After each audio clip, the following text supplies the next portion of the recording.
Hi everyone. Tonight, we move carefully into the harsh darkness of a Viking winter, where the wind claws at every wooden beam and snow flies sideways across the North Sea like splintered ice. You pull your cloak closer, though it offers little help. This cold does not bite sharply.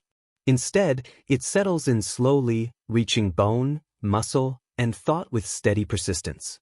Survival here is unlikely unless you understand a few hard-earned lessons. Before we continue, take a second to like the video and subscribe, only if you truly enjoy this content. And let me know where you're listening from and what time it is for you right now. Now lower the lights, and let's step together into the frozen world of the Vikings to understand how they managed to sleep through deadly blizzards without freezing. You move along a narrow track between snowbanks taller than a man. Each step crunches underfoot, dense and squeaking, layered like old bread. There is no clear horizon, only white pressing into black. Ahead, a faint orange glow signals life. A Viking longhouse sits half buried in snow, releasing thin smoke through a hole in its roof. The scent of resin and burnt pine reaches you well before any warmth does. For a people who carved dragons into ships and gods into doorways, this building is another living thing. A wooden body with oak ribs and a turf-covered skin. It crouches low against the wind, steady, protective, and deliberate. Inside, the first impression is darkness. Only the fire's flicker breaks the shadows. Your breath clouds the air, blending with many others. You hear quiet laughter, boots shifting, iron softly touching iron. The air feels heavy, smoky, animal, lived it. It carries the smell of bodies, damp wool, and melted fat. Still it feels safe.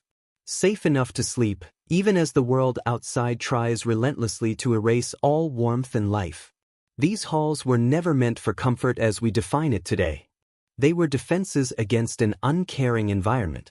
In winter, the longhouse became the center of existence, a shared space breathing heat and stories together. You move closer to the fire, and someone gestures for you to sit on a bench layered with reindeer hide. The fur is coarse but warm beneath your hand.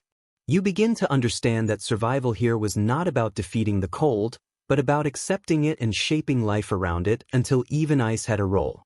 You look up and watch smoke drift slowly toward the small roof opening. It lingers instead of escaping quickly, by design. The trapped smoke thickens the air and limits heat loss. It's unpleasant, you cough once or twice, but your skin begins to warm.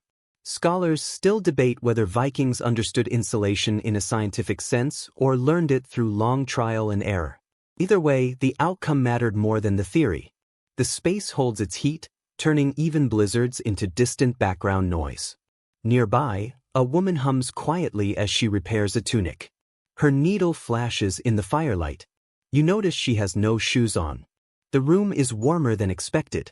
The walls, overlapping planks packed with moss, do more than trap heat. They hold sound, memory, and daily life. Each longhouse differed slightly, but the principle stayed the same. Low ceilings to keep warmth close, narrow interiors to reduce drafts, and small doors that force you to bow when entering, whether out of respect or simply to keep the cold from rushing in. In one corner, a child falls asleep wrapped in sheepskin. His mother adds another layer, wool over fur, fur over wool. His quiet breathing rises above the low murmur of adult voices. The fire's steady crackle marks the moment like a pulse. Outside, temperatures may fall 20 or 30 degrees below zero, with winds tearing through open fjords. Inside, conditions remain stable, manageable, and survivable. It is a well-established historical fact that Viking longhouses could reach lengths of up to 75 feet, sheltering families, servants, and livestock under one smoky roof. The combined warmth of people and animals created a shared internal climate, a small world balanced against winter's cruelty. Yet some of the most effective insulation was invisible, tightly packed straw between wall planks and outer turf. It absorbed moisture, softened sound, and sealed in heat. It's notable that such a simple material could preserve life more reliably than iron or steel. You lean back as your body adjusts to the rhythm of the space. Conversations stay quiet, focused on food, weather, and unseen forces. Norse life often blended the practical with the spiritual. Warmth was not only physical, it carried meaning. Hearth spirits were believed to guard the fire, unseen watchers over sleeping families. Whether true or not, such beliefs offered comfort, a mental shield when snow piled high enough to block doors. Outside, the storm continues, erasing tracks and muting the world. Inside, the logic of Viking survival becomes clear. This was not a battle against the cold. It was cooperation. They learned how snow insulated, how darkness conserved strength, how smoke could help rather than harm. Luxury was never the goal. Endurance was. And in the north, endurance was the closest thing to peace. You settle deeper into the reindeer hide. Resin and tallow fill your lungs. Voices fade into a soft hum, calming like waves on a distant shore. Someone shifts the fire, and sparks spiral upward like slow-moving stars. You close your eyes briefly and imagine centuries of nights like this, families breathing together, walls settling, storms forgotten. Perhaps the real secret was not the fire or the fur, but closeness. The knowledge that in a vast, indifferent cold, no one faced it alone. As your eyes adjust again to the longhouse's dim, shifting light, you study its form. This structure is more than shelter. It functions like a living system. Every beam, every plank, every breath of smoky air plays a role in keeping its people alive through the long Scandinavian winter. You run your hand along the wall. The wood feels ancient, even when newly cut. Thick oak posts rise like ribs, joined by curved beams overhead that resemble the spine of a whale. Between them, pine planks are packed with moss, straw, and clay. The joins are uneven but sealed. Resin mixes with damp earth in the air. You realize the house is designed to breathe, not sealed tight, but alive. It releases just enough air to prevent suffocation while holding on to vital warmth. Near the doorway, a dog sleeps curled tightly in on itself. Beyond that threshold lies endless white and wind. Inside, the longhouse forms its own contained world, steady and persistent. Viking homes prioritized survival above all else. Comfort followed, and dignity came after. Nothing was decorative without purpose. Every angle existed because winter required it. You notice the floor rising slightly toward the walls. That gentle slope is intentional, guiding spills, rain, and melted snow toward the center, where warmth from the fire helps it evaporate. Everything here serves a function, shaped by generations who learned that surviving winter was not about excess, but about understanding. A Viking floor was not built from smooth, polished planks, but from compacted earth layered with straw and rushes. During the day, that straw was pressed down by constant movement, slowly turning into insulation. Each night, fresh reeds were spread across the surface to soak up moisture and odors. Historians still debate whether this method originated in ancient Bronze Age dwellings or whether it was refined later as the Norse expanded into harsher regions such as Iceland. Regardless of its origin, the system proved effective. It transformed mud into a shared mattress for an entire society. At the center of the hall, a single hearth burns with steady assurance. There is no chimney, only a narrow opening in the roof, barely more than a slit. Smoke drifts upward in soft gray streams, gathering beneath the rafters before slowly slipping into the night. You might expect the air to be unbearable, yet the space feels surprisingly balanced. Warm enough to loosen stiff fingers, smoky enough to drive away insects and, by belief, unwanted spirits. You cough lightly, eyes stinging, and someone laughs quietly from the far side of the fire. They are accustomed to this.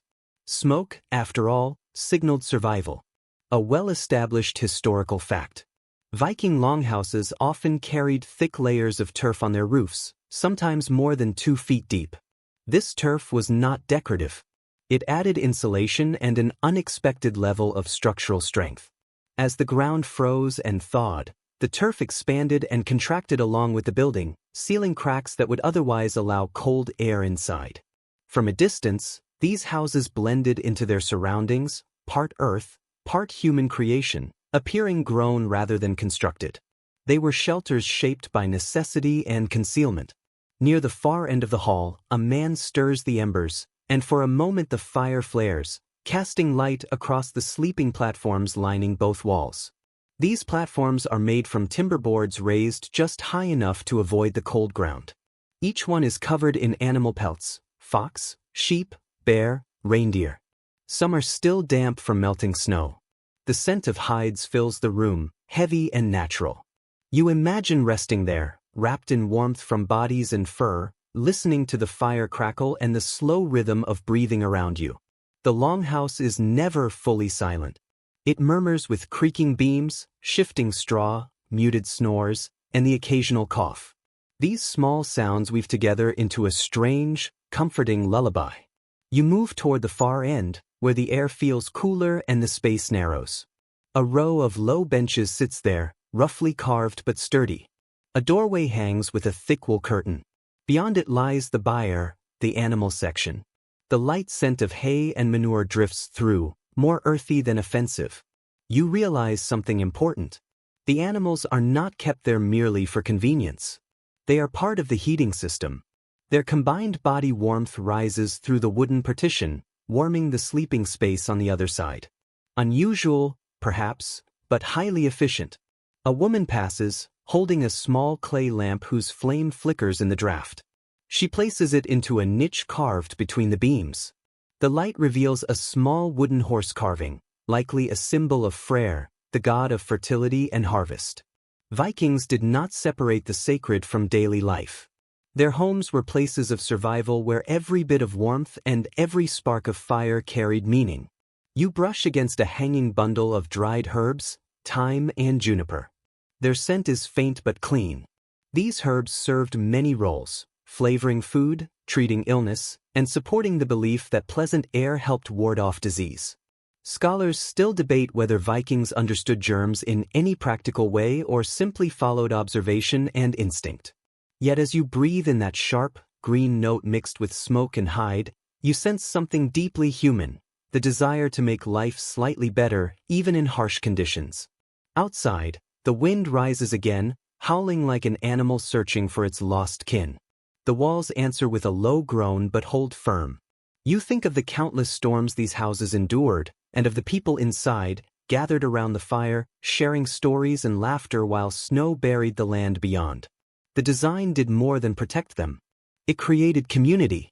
With no windows and only firelight, people faced one another, talked, and shared space. That closeness provided warmth of a different kind, emotional insulation modern heating cannot replace. The fire fades slightly. Someone adds another log, and orange light once again moves across faces, shadows, and beams. You can almost sense the passage of centuries in the wood itself. The longhouse stands as a quiet resistance against disappearance. A reminder that survival is not about overpowering nature, but living in balance with it. You cannot defeat the cold. You can only learn to exist alongside it without surrendering.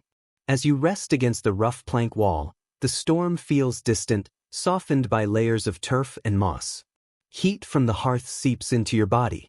For a brief moment, you grasp the brilliance of Viking engineering: simple materials, enduring logic, and trust that the structure would stand as it always had. Your eyes grow heavy. The sounds of the hall settle into a steady rhythm, calm and reassuring. The longhouse creaks once more, almost like a sigh, then grows quiet. The night deepens, and the building settles into a shared, measured breath. You sit near the fire, watching the flames twist and lean with each whisper of wind slipping through the roof vent. The hearth is small, just large enough for a few split logs, yet it feels like the heart of the entire structure. Without it, the longhouse would be nothing more than frozen timber. Archaeological evidence shows that Viking hearths were placed exactly at the center of the main room, not against the walls as in later medieval homes. This placement was not decorative, but practical. The hearth divided the hall into two equal living spaces, distributing warmth evenly. More than that, it symbolized balance, between day and night, man and woman, host and guest. Each glowing ember carried meaning, light held against endless darkness. A woman kneels near the fire, adjusting a clay pot hanging from iron hooks. The smell of broth, fish, leeks, and something earthy fills the air. Each hiss of simmering fat sounds like a quiet breath. She stirs slowly, the wooden ladle scraping softly along the rim. The hearth was not only for cooking. It was the spiritual center of Viking life. Offerings were made here, blessings spoken, and stories shared that connected generations. In the sagas, the hearth always represented safety, the fragile warmth people carved from a world that rarely showed mercy. Interestingly, soot marks found on excavated longhouses suggest the walls were intentionally blackened. This was not neglect, but design. Soot filled small cracks and sealed wood fibers, acting as a basic form of weatherproofing. Darker walls meant better insulation. What appears dirty to modern eyes was, for them, a sign of practical intelligence.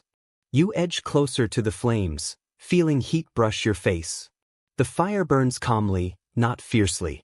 That restraint matters. Too much flame wasted fuel, and every piece of wood was valuable. Vikings prepared their firewood months ahead of winter, oak for long-lasting heat, birch for quick ignition, pine for its resin-rich burn. You can hear the difference as each type catches, the sound changing subtly as one replaces another. Even the smell shifts, birch is mild and sweet, pine sharp and biting. Some researchers still debate whether these fires were ever fully extinguished during winter. One theory suggests embers were kept alive continuously, fed just enough to glow through the night. Another proposes that fires were banked with ash, allowed to rest until morning. Either way, the meaning remained the same. The hearth endured as the symbol of life held carefully against the cold. If the hearth continued to burn, the household endured. Letting it go out signaled misfortune, or worse, the end of a family's line. You lift your eyes toward the smoke hole, barely visible in the dim interior. It sits within a triangular opening cut along the roof ridge, now packed with snow. From time to time, a gust pushes a few flakes inside, spinning them through the warm air until they disappear before touching the ground. Above you, the roof beams are streaked with resin, catching faint light like damp bark. The Vikings lacked chimneys, yet they understood airflow in a way that feels almost intuitive. The roof was shaped to draw smoke upward just enough, leaving the upper air dense but still breathable. This allowed heat to remain, with the haze acting as a quiet, unseen layer of insulation. Few people realize that these smoky interiors also helped protect the building itself. Repeated layers of soot and resin made the wood less vulnerable to rot and insects. What we might label poor ventilation, they recognized as deliberate preservation. It's striking how the boundary between discomfort and innovation fades when survival is the only measure. You stretch your legs toward the fire, feeling the rough warmth move through your boots and across the floor. Around you, the others prepare to sleep. Some spread furs along the walls.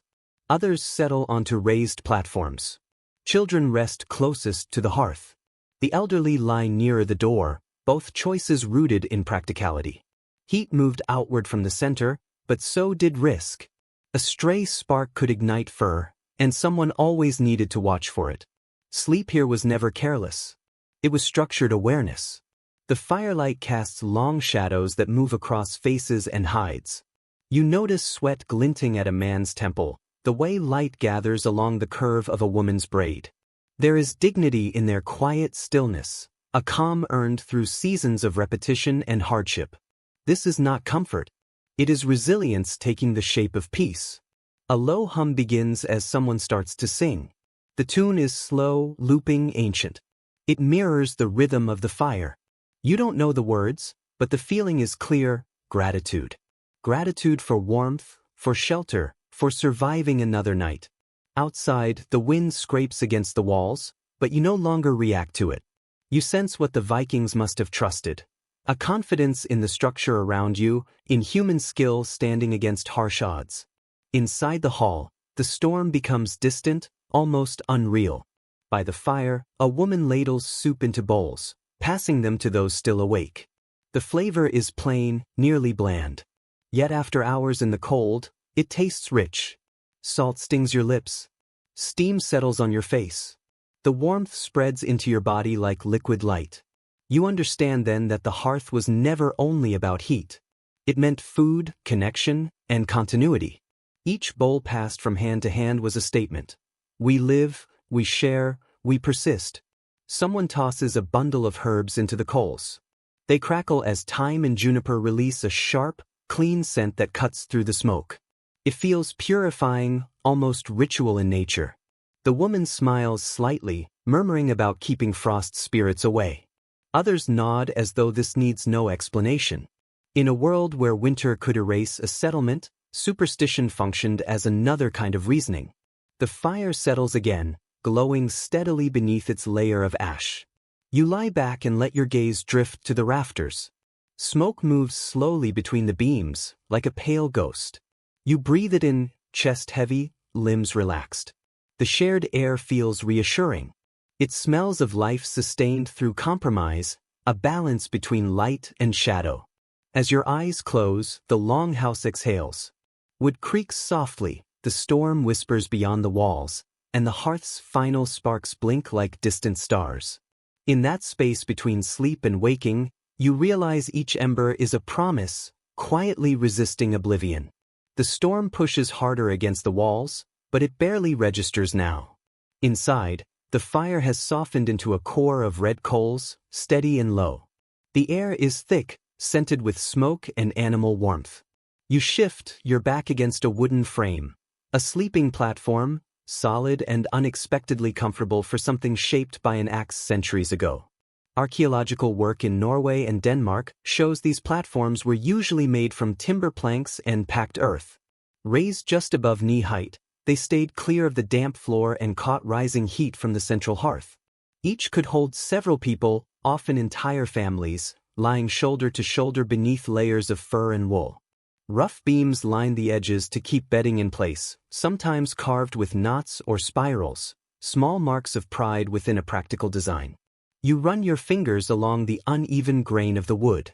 It feels cool, though the piled furs above it release stored warmth.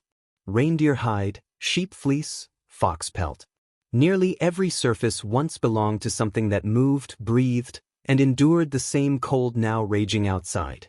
You settle into the bedding, the soft bristle of fur against your cheek. The scent is faint, smoke, tallow, and life. Viking bedding was not a random stack of hides. Beneath the furs, they often placed dried seaweed, straw, or moss to insulate and absorb moisture. Seen clearly, it is an efficient design, nature's version of a thermal mattress. When the materials became damp or unpleasant, they were burned as fuel, leaving nothing unused. Nearby, a young man adjusts his bedding with slow, careful movements. He pulls a wool cloak over himself, tucking it beneath his legs. The layers overlap like roof shingles, fur against skin, wool over fur, linen above. He smiles faintly, aware of your glance, and says something about even the gods envying a warm bed. You laugh quietly, and he answers with a short chuckle before turning toward the wall, already drifting off. Most researchers agree that warmth for the Vikings was communal, not personal. Privacy was rare in a longhouse, personal space barely existed. Families, servants, and guests slept close together, sharing heat as naturally as they shared food or stories. It was not sentimentality, but physics, an unspoken agreement with survival. Evidence from Icelandic farm sites suggests that some platforms were filled with heated stones before nightfall. Stones taken from the fire, wrapped in linen, were placed beneath the bedding to release warmth slowly through the night. Simple heat storage, centuries before it had a name. You imagine a child relaxing as warmth reaches his feet. Outside, the blizzard continues without restraint. You turn onto your side, the wooden beam pressing lightly against your shoulder. The platform creaks, a low sound blending with the soft breathing around you. Even in stillness, the place feels alive. The longhouse moves in rhythm with its people. A low chorus of snores and sighs fills the dark, like a lullaby shaped from wood and smoke. Firelight flickers across the beams above, revealing soot-darkened patterns that resemble constellations. You could almost trace them, years of burning, stories written in carbon. At times, Vikings darkened these beams further with animal blood or pitch, increasing their resistance to damp and decay. There is something quietly intimate about it. Wood and living bodies join together, carrying the weight of rest. Scholars still debate whether these beds were genuinely comfortable or simply tolerable. Some reference traces of straw-stuffed mattresses discovered near burial sites, unexpectedly refined, layered with herbs like yarrow or thyme to keep insects away. Others argue that bear planks and animal furs were the only option. As with much of Viking life, the reality likely lies between these views: sufficient comfort to allow sleep, but never enough to erase hardship. You shift slightly, hearing the distant groan of wind slipping through the roof vent. The warmth of the furs slowly supports you, making it clear how essential these sleeping platforms were. They were not just places to rest, but shelters of warmth shaped by resilience and clever design. In the northern cold, even sleep had to be engineered. A soft noise comes from near your feet, a dog moving in its sleep, paws twitching as it dreams of the hunt. The thought brings a quiet smile. In many Norse homes, dogs slept at the foot of their owner's bed. They served as both protectors and sources of heat, their steady breathing filling the space with a calm no fire could replace. Outside, the wind shifts tone, rising and falling like the distant call of the sea. Inside, life narrows to warmth and breath. The hard-packed earth beneath the floor feels far away now, its chill forgotten. For all its rough edges, the longhouse has turned into a cocoon, part human, part nature, repeating the same lesson it has whispered for centuries: survive together, or not at all. You reach out once more, your fingers brushing the fur. It is rough, uneven, imperfect, but it works. Enough to keep the night at a distance. Enough to remind you that comfort is never freely given. It is built, earned, and fiercely maintained. The coals in the hearth shift, glowing dimly like watchful eyes. A log snaps, sending a spray of sparks drifting upward into the haze, like tiny embers rising toward the roof beams. For a moment, you think of all those who slept on planks like these: farmers, sailors, children, leaders, and how every breath and dream was a quiet act of resistance against the cold. The furs settle around you, their weight gentle and reassuring. The longhouse sighs again, wood adjusting, wind circling. You close your eyes. Let the storm rage outside. In here, the fire still lives. The night continues, slow and unbroken, while the longhouse murmurs in its sleep. The fire has settled into a bed of glowing coals, its light brushing faintly across the packed earth. You lie half awake, listening to the soft movement of wool and fur, the steady breathing of people gathered together beneath heavy coverings. There is an intimacy here that feels ancient, modest, and deeply human. Surviving Norse textiles suggest that Vikings mastered the art of layering, not out of luxury, but because layering was science, the line between frostbite and survival. Wool from sheep raised on harsh northern land was their greatest resource. It was thick, coarse, and naturally water-resistant, trapping air like an extra skin.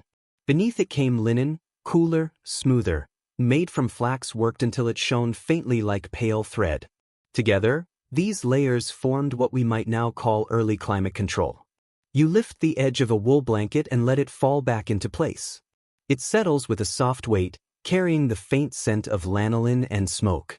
The air beneath it feels warmer, calmer, like a held breath. Archaeological evidence from Denmark and Iceland confirms that wool was central to Viking life. It was used not only for clothing but for sails, bedding, and even wall coverings. Weaving was not a hobby. It was a necessity. Entire households relied on the constant rhythm of the loom. Interestingly, Vikings favored darker shades for winter bedding: deep browns, rusted reds, muted greens, not just because they hid soot and grime, but because darker colors absorbed heat more effectively in low light. This was practical knowledge passed down through generations of women who spun and dyed by firelight. Even now, those tones glow softly in the ember light, a palette shaped by earth and endurance. Your eyes drift toward the loom at the far end of the hall. Its wooden frame throws long shadows, the threads catching the firelight with a faint shimmer. It stands silent, yet you can almost hear its former sound: the thud of the beater, the whisper of yarn through hands, the steady pulse of creation. In a world where every thread was made by hand, each blanket carried the rhythm of its maker. Sleep itself was wrapped in labor. According to the sagas, the women of the household, often the matriarchs, held quiet authority over the domestic space. They controlled the food stores, decided how much wool would be spun, and managed how bedding was shared during the harshest nights. Warmth was power, and here, that power was feminine. You can imagine her now, the lady of the house, standing near the fire, checking each blanket before the storm arrived, ensuring her family would endure the night. One detail from textile research is rarely discussed. Viking blankets were sometimes felted after weaving. This involved soaking, beating, and drying the cloth until the fibers bonded into a denser, nearly waterproof layer. The process was exhausting, but highly effective. The finished fabric held heat far better than a loose weave. If it became too stiff, it could be softened again by working in animal fat. Picture that routine before sleep, rubbing warmth into cloth using oil from the same animals that shared their shelter. You stretch slightly, the furs shifting beneath you. The warmth on your skin feels almost fluid. There is something calming about the rhythm here: breath, crackle, silence, repeat. Yet even as you drift, a practical question arises. How did they stay clean in such smoky, shared spaces? Experts are divided on whether bedding was regularly washed or simply aired out. Some believe crushed herbs, juniper, mint, thyme, were scattered between layers to control insects and odors. Others argue that constant smoke did much of the work, coating fabrics with a thin, mildly antiseptic layer of ash. The idea that soot may have served as their detergent brings a quiet smile. Across from you, a man stirs, pulling his wool cloak closer. The fabric moves with a sound like dry leaves. It is clearly thick, woven from double-ply yarn designed to shed snow with ease. Vikings often slept fully clothed, cloaks included. To undress was to risk death. In extreme cold, even removing a belt could cost valuable body heat. You imagine men and women slipping beneath shared coverings, still in tunics, leggings, boots half unlaced.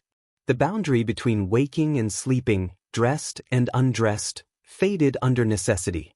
Few realize that Viking tunics were constructed with overlapping front panels, creating natural insulation across the chest. This was not decoration. It was protection against the wind. The same logic guided their bedding. Overlap. Trap heat. Layer deliberately. Every seam mattered.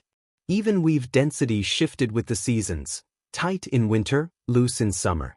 Nothing was left to chance. The fire flares briefly before settling again, and you feel how quickly the air cools. The Vikings would have known this sensation well, that fragile balance between warmth and cold. The fire was never allowed to die completely. Someone, always someone, kept watch over it. Perhaps a shared duty, or an unspoken kindness, the lighter sleeper's gift to everyone else. You turn onto your back, eyes fixed on the heavy beams overhead.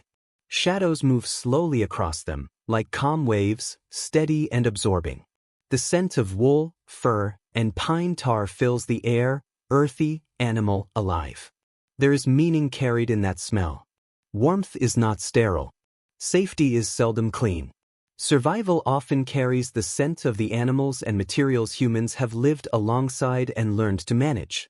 Scholars who examine Norse domestic life frequently note how these sleeping spaces dissolve the boundary between people and the natural world. Wool, hides, wood, moss, materials drawn from the same environment, reused with care rather than waste. For the Vikings, sleep was not an escape from nature. It was a nightly acceptance of it. You feel that truth now, wrapped in furs that still seem to remember snowfields and breath. The final ember snaps quietly, sending a brief wash of light through the longhouse. For a moment, faces glow, children, elders, warriors, each held in the same fragile hope of warmth. Then the light fades, leaving only the low rhythm of shared breathing. You pull the blanket closer to your chin, exhaling as the wool settles around your body. Beyond the walls, the wind continues to rage, but its force feels distant, softened by layers of timber, earth, and woven fiber. Inside this shelter of cloth and belief, the night feels contained. The longhouse grows almost silent, broken only by steady breaths and the soft crack of cooling embers. The air has cooled enough to raise bumps on your skin, but not enough to drive away comfort. What warmth remains does not come solely from the fire. It moves outward from bodies pressed close together beneath shared coverings. Surviving Norse poetry and early Christian accounts suggest that bed-sharing in Viking society carried no shame or romantic implication. By modern standards, it was simply practical. The cold ignored social rules. A traveler arriving after dark might be offered space beside a family member without hesitation. When frostbite waited just beyond the door, the line between survival and scandal meant nothing. You shift slightly, careful not to wake the man sleeping near your feet. His breathing is slow and even. The woman beside him murmurs in her sleep, her voice blending with the quiet movement of hides. There is comfort in it. This closeness, this shared presence in the dark, even while asleep. The household seems linked, as if everyone breathes as part of a single living body. Medieval travel accounts even describe strangers sharing beds during harsh winter journeys. They referred to it simply as heating, a custom so normal that refusing could appear foolish or impolite. Warmth functioned as currency, trust, and agreement at once. You can picture two exhausted traders, strangers at nightfall, lying back to back under a fir, pretending to sleep while silently grateful for each other's warmth. The air feels heavier now, warmer where bodies gather. It is not clean in the modern sense. It is human, thick with smoke, sweat, and life. It should feel overwhelming, yet it does not. Instead, it feels anchoring. This was the scent of safety in the Iron Age. Archaeological evidence suggests that large longhouses often sheltered 20 or more people. Picture it, 20 human bodies, along with dogs, goats, and sometimes even cattle, sleeping within arm's reach. The combined heat alone could raise the indoor temperature several degrees, enough to prevent frost from forming along the walls. A living furnace fueled by breath and heartbeats. Experts still debate how much direct contact occurred. Some argue that families slept fully clothed beneath thick layers, rarely touching skin to skin. Others believe warmth was shared more directly, especially with children and the elderly. Likely, both views are correct, depending on the night, the household, or how severe the cold became. These are details history rarely preserves. Yet you feel their reality now, in the darkness, your shoulder pressed lightly against another sleeper. You adjust your blanket, and the movement stirs a child nearby. He opens one tired eye, mutters something about dreaming of the sun, then curls back against his mother's warmth. The moment feels timeless. A reminder that even the fiercest warriors once sought comfort and heat in someone else's arms. An often overlooked aspect of Norse domestic life notes that people sometimes sang softly as they settled down to sleep. Not true lullabies, but low murmurs, half prayer, half routine. They were meant to bless the night, to keep frost spirits and restless dead at a distance. The air would vibrate with those quiet sounds, woven through smoke and breath. You can almost sense it now, a steady hum, as rhythmic as waves on a distant shore, moving through firs and bodies alike. Many modern readers fail to grasp how differently Vikings understood sleep. It was neither private nor solitary. It was communal, a shared threshold between life and something beyond. The warmth of others did more than protect the body. It steadied the spirit. Dreams were thought to carry power, even prophecy, and dreaming near others offered protection in the unseen world. You feel traces of that belief here. The woman beside you shifts, sighing softly, her arm brushing yours. There is no intention in it, only instinct and proximity. Her skin is warm, her breath faint against your sleeve. You close your eyes again, listening to the layered breathing around you. Slow, uneven, yet unified. Hypnotic, like water moving beneath ice. Some sagas describe warriors on campaigns sleeping the same way, lying shoulder to shoulder beneath cloaks, forming long rows in the snow. The youngest were placed in the center where heat collected, the elders along the edges, ready to wake if danger appeared. The same logic ruled life at sea. On longships, men slept so close their shoulders touched even when they turned. In such cold, a careless sleeper might never wake. Yet within that closeness existed something deeper, a shared endurance. To live in the north required absolute trust in those beside you, even in sleep. Survival depended on it. A half-forgotten Norse proverb comes to mind, one scholars loosely translate as, "The warmth of others is the hearth of the soul." You cannot recall where you encountered it, but it feels precise. You sense it in your bones, in the quiet pulse of the hall around you. Someone at the far end coughs, stirs, and feeds another log to the fire. Flames rise briefly, bathing the room in gold before settling back into embers. Light moves across faces, calm, weathered, ordinary. You wonder how many centuries of nights like this the North has endured.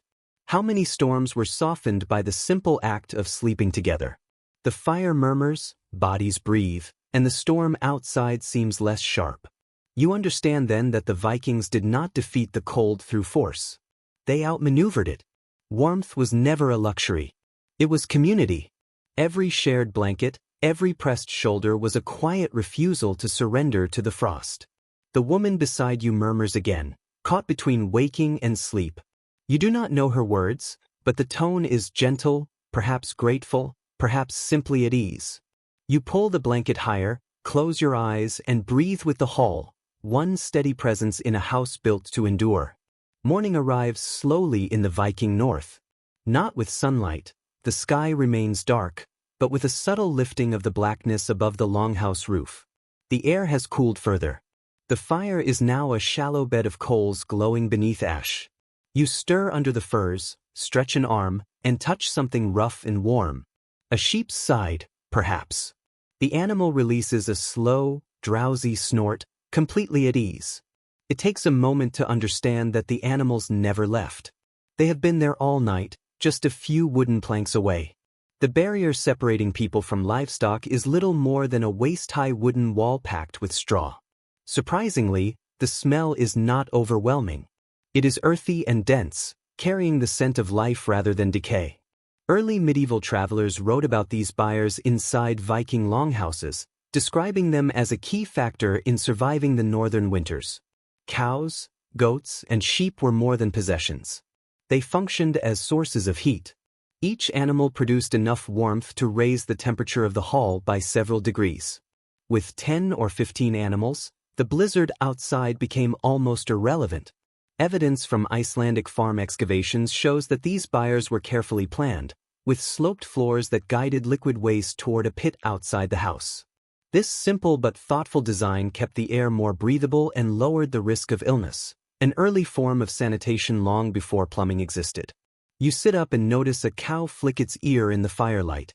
Its eyes catch the red glow, shining like polished amber. Their breathing follows a slow, steady rhythm, filling the hall with a deep, calming sound, like the breathing of a single massive creature.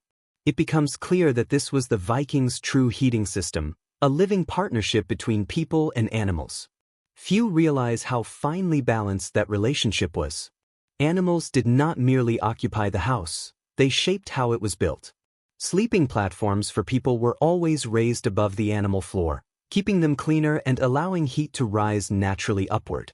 The result was a natural gradient of warmth. Livestock below, families above, and the hearth between them, like a small sun anchoring the space. Historians still debate whether this arrangement was purely practical or carried deeper meaning. Some suggest that bringing animals indoors reflected reverence for Freyr, the god of fertility and harvest. Others argue it was simple necessity in a climate where exposure could be fatal within hours.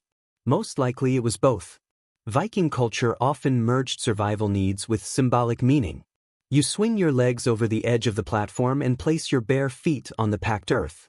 It feels unexpectedly dry. Straw scattered across the floor shifts softly, warmed by the shared heat of the hall. You crouch near the partition and rest your hand on the wooden beam separating you from the animals. The wood is warm, almost living.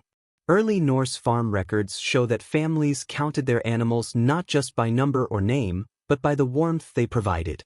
They spoke of a 2-cow house, or a 6-goat winter, measuring comfort rather than wealth. A home without animals was a cold one, in every sense. At the center of the hall, a man tending the fire stirs the ashes and adds thin birch splinters. The sweet scent of resin rises into the air. The household begins to wake. Someone yawns. A child laughs softly. A goat sneezes, producing a brief, awkward sound that makes everyone smile. The warmth, the noise, and the shared humor feel like simple evidence of life continuing. Some sagas even note that animals sometimes acted as night sentinels. A restless cow was believed to sense storms or danger before people did. When the animals stirred, the household paid attention. In this way, the longhouse functioned as an ecosystem, part farm, part shelter, part family. You notice the roof above the animal area is lower, built that way to hold in heat. The air feels thicker here, heavy with moisture. It is not unpleasant, just dense, like breathing through layers of wool. Faint steam rises from the animals' backs as the cool morning air meets their body heat. It curls upward in pale strands, blending with smoke drifting toward the roof vent.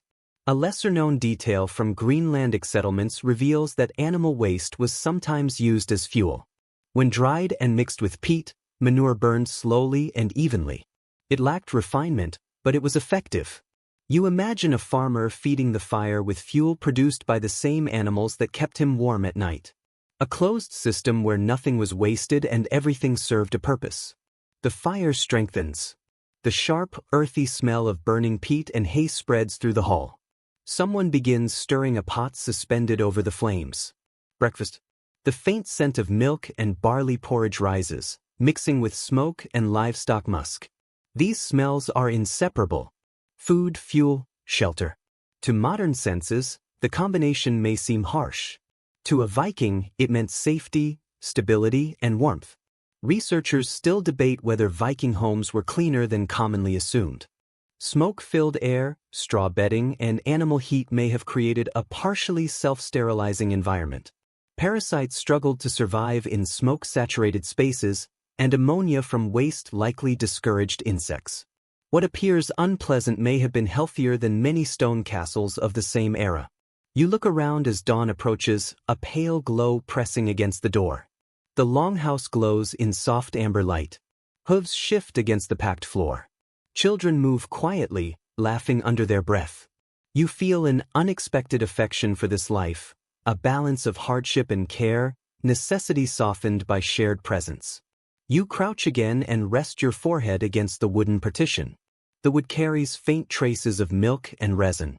On the other side, a cow exhales, its breath warm against your cheek. You close your eyes, feeling that steady heat, that slow pulse of survival. When you open them, the fire has fully caught. Light fills the hall.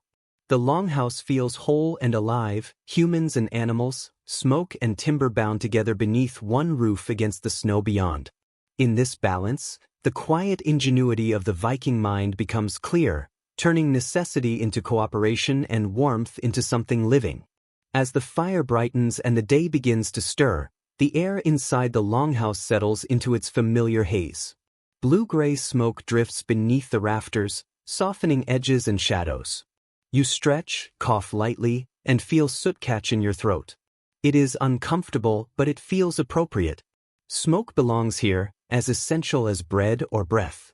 Archaeological finds from settlements such as Borg in Lofoten and Jarlshof in Shetland show thick layers of soot clinging to roof beams, evidence of centuries of continuous fire. To modern eyes, it looks like neglect.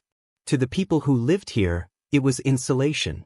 Each layer sealed tiny gaps in the wood, making the roof more airtight.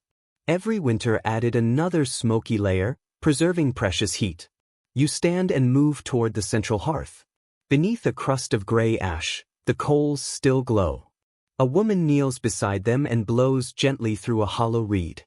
The embers brighten, flaring orange like waking eyes. The familiar smell returns, pine resin, earthy peat, and the faint sour note of dried dung used as fuel. Smoke thickens quickly, rising before spreading across the rafters in slow spirals.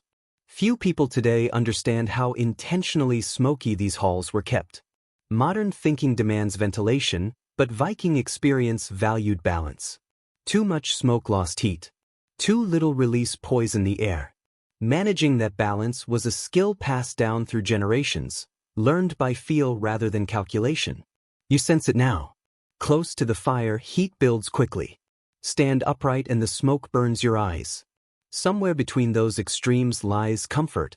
Every Viking would have understood precisely where that unseen boundary rested, adjusting posture, breath, and daily life around the silent movement of smoke and heat.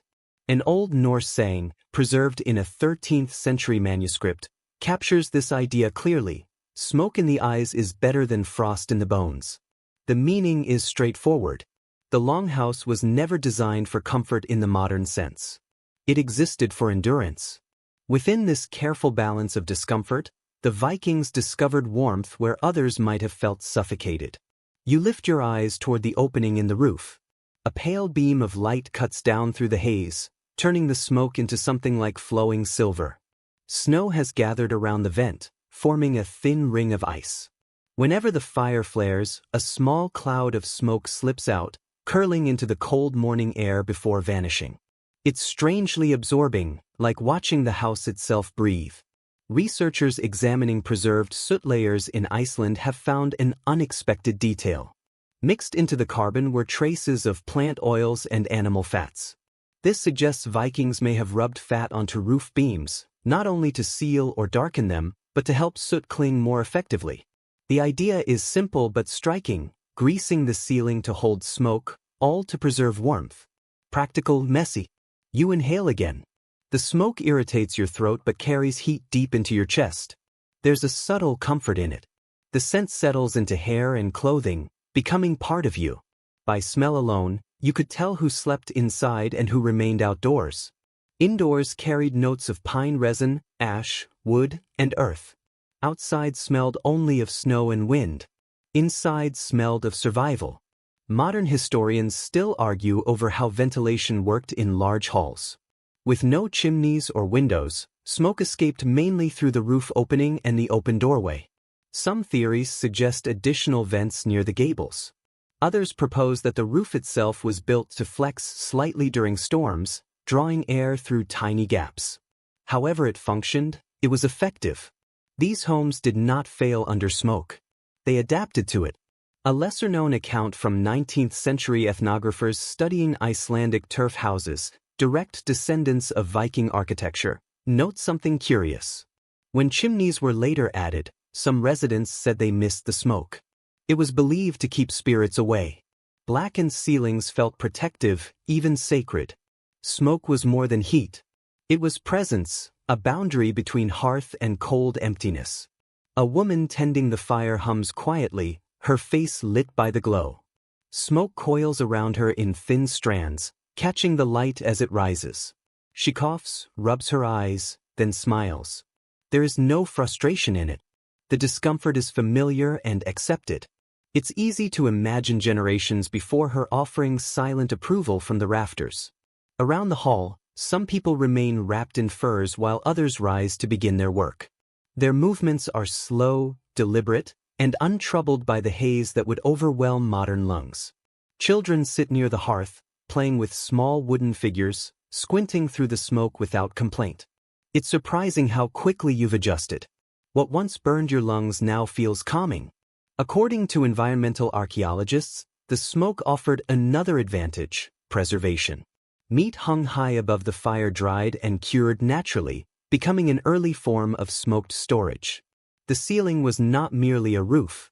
It served as pantry, smokehouse, and shield. During long storms, the food above sustained the household.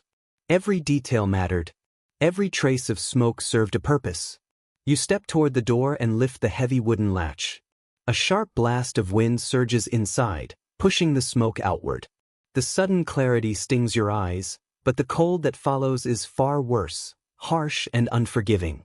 You shut the door quickly, letting out a quiet laugh. It's easy to understand their choice. Better irritation in the lungs than the deadly stillness of frost. As the hall settles again, the balance of this world becomes clear. Fire, smoke, air, and breath, too much of any one, and life breaks down. Together, they form a fragile system that endures endless winters. You return to the hearth. The embers pulse steadily, like a living heart. Smoke drifts upward like thought itself, and you breathe slowly, deeply. The air tastes of ash and life, warmth made visible. Outside, the storm can rage freely. Inside, there is fire, smoke, and the knowledge earned through centuries of cold. Morning fades into a dim, gray noon. No sunlight breaks through the clouds. The blizzard has flattened the world into a single stretch of twilight. Inside the longhouse, however, a different warmth emerges. One brewed, poured, and shared with quiet laughter. Someone fills a wooden cup with a thick amber liquid and places it in your hands. The scent of honey and malt rises, rich and sweet. Norse sagas mention this practice casually, drinking ale or mead by the hearth, even during the day. It was not reckless indulgence, but a steady rhythm of life. Alcohol was not a luxury. It was nourishment, made from barley, water, and wild honey. Mead provided calories, hydration, and courage together. You take a sip. It's stronger than expected. Sweet at first, then sharp beneath, like fire trapped in syrup. Warmth spreads quickly through your throat, chest, and stomach. The heat is temporary, of course, but during nights when frost crept along the doorframe, that illusion could mean the difference between endurance and despair. Adam of Bremen, an 11th century German chronicler, once wrote that Vikings drank their warmth. He intended it as criticism, but the observation holds truth. Alcohol widens blood vessels, drawing heat toward the skin. Dangerous in the open, but effective inside turf walls surrounded by fire and furs. The warmth faded eventually, but by then sleep had already arrived. Archaeologists have uncovered small ceramic vessels near ancient hearths, likely used to warm drinks before rest. Picture a woman kneeling by the fire, heating mead until it released a faint steam, then passing it to her family like shared comfort. The smell alone, honey mixed with smoke, must have pushed the cold back, if only briefly. You drink again and the room feels gentler, the light heavier. Conversations drift lazily. Soft laughter, a cough, a child's quiet giggle. The mead loosens your shoulders and eases your thoughts. Across the fire, two men exchange stories in measured bursts. Their voices rise and fall, echoing off the beams. One sets his cup down and smiles. Better to die with a full belly, he says, and a warm heart than an empty one. The others nod. It's not just a phrase. It's a belief. To them, warmth is more than temperature. It is spirit. Some researchers suggest these nightly drinks helped regulate sleep. The mild intoxication relaxed the body, slowed breathing, and softened the constant alertness of a dangerous world. Without thick walls or soft beds, mead became a liquid lullaby, filling the silence between crackling fire and howling wind. Few realize that mead was often blended with herbs, juniper for bite, yarrow for healing, even tiny traces of henbane for its warming, dreamlike effect. Not enough to harm, just enough to dull sharp edges of thought. Imagine the dreams that followed, colored gold by honey and smoke. As you finish your cup, warmth spreads once more. The hall feels smaller, safer, wrapped in haze and quiet joy. The fire glows steadily, like a sun that refuses to fade. In the corner, someone plucks at a lyre, drawing out a few uncertain notes. Then a simple melody begins, looping and steady. You close your eyes and allow it to move through you. The tune lowers into a quiet hum, joined by several voices. There are no words, only sound, an old vibration shared between breath and heartbeat. It feels almost restorative. You consider whether this, too, belonged to the nightly routine, a way to push the cold back. A debated idea among cultural historians proposes that such songs created physical effects, slightly raising body temperature through measured breathing and vibration. Modern researchers might dismiss it, but anyone who has sung beside a fire understands the feeling. It reaches deeper than the lungs. The Vikings, practical by nature, may have understood this as well, even if they described it as magic. Someone tops up your cup. The mead catches the firelight, glowing a deep amber. You turn it slowly, watching small bubbles rise and burst. The flavor has softened, sweet, smoky, steady. It's easy to see how nights like this slipped into feasts, or feasts into legends. Warmth gives rise to stories, and stories, like flames, grow with only a breath. A small girl, maybe 6 or 7, walks past holding a smaller cup of water ale. Her hair shines copper in the light. She settles beside her mother, who wipes smoke from her face and offers her a strip of dried fish. The child eats in silence, listening to the men's laughter. In that simple moment, food shared, warmth shared, you see why this culture endured. One unusual find from a Viking burial site shows that mead cups were sometimes placed beside the dead, not as display, but as comfort for the journey ahead. Even in death, warmth was meant to travel with you. It is both gentle and practical, exactly what life here required. You lean back, feeling the last of the drink settle in your stomach. The hall has grown quieter. Conversations thin into low murmurs. The fire dims into a steady orange glow. Smoke drifts upward, slow and heavy. Someone hums a final note that lingers until the wind outside groans again. You close your eyes, honey still on your lips. The Vikings did not defeat winter with comfort.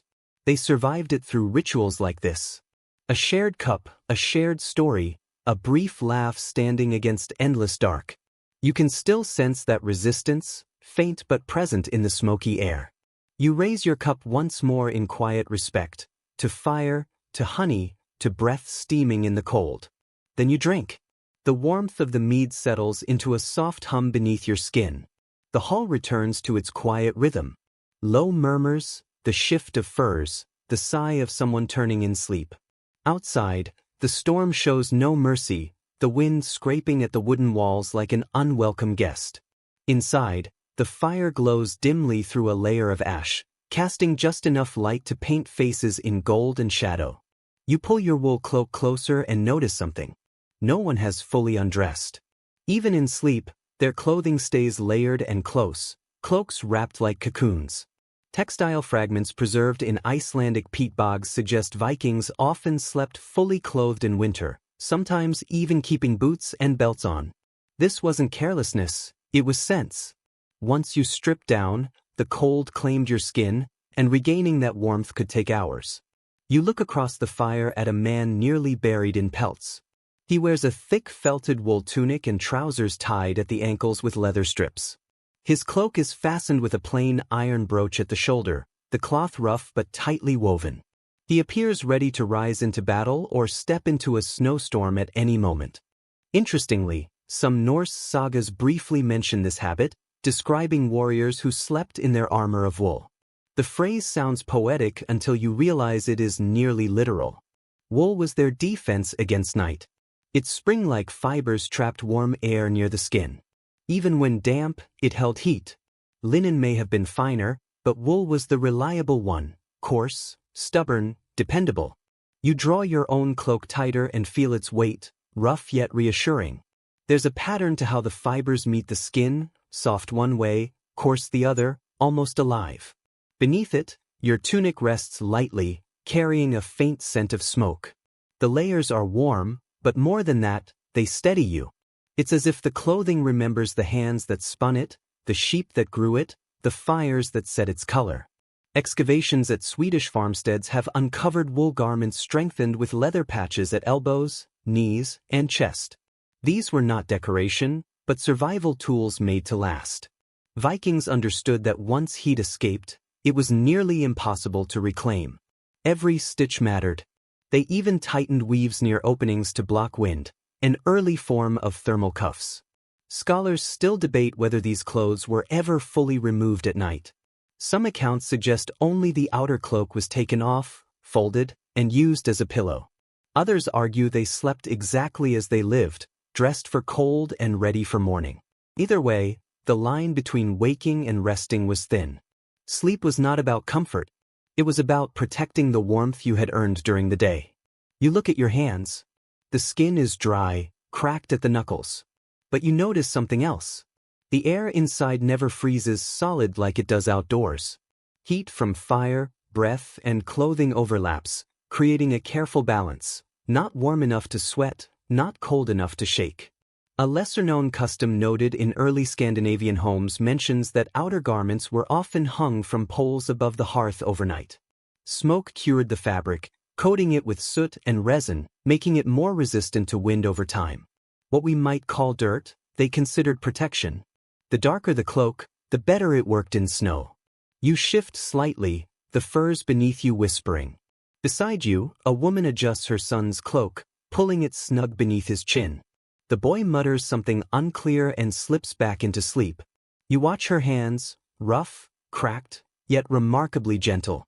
She understands without thinking that warmth is a skill. Every fold, every layer is placed with intent. Another detail uncovered near textile workshops in Ribe, Denmark, shows that Vikings sometimes lined cloaks with scraps of worn linen to trap an extra pocket of air. It wasn't attractive, but it was effective. Linen inside wool, wool over hide. This quiet layering turned simple clothing into a fortress. You imagine crawling beneath these layers after a day spent outdoors. The weight of furs pressing close, wool lightly scratching skin, the familiar smell of smoke and salt. This is not comfort as we define it today. It is survival made personal. Every piece of fabric carries effort. The sheep tended, the loom worked, the dye boiled. You hear someone whisper a brief prayer to Thor, low and even. Keep the fire strong. Keep the frost away. The words are not desperate, just habitual. Warmth here is never assumed. It is a contract with the gods, one renewed each night. Historians still question whether Vikings ever made special garments meant only for sleeping. So far, none have been found. Perhaps sleep did not require anything separate. It was simply another part of the day, lived in the same clothes, beneath the same weight of wool.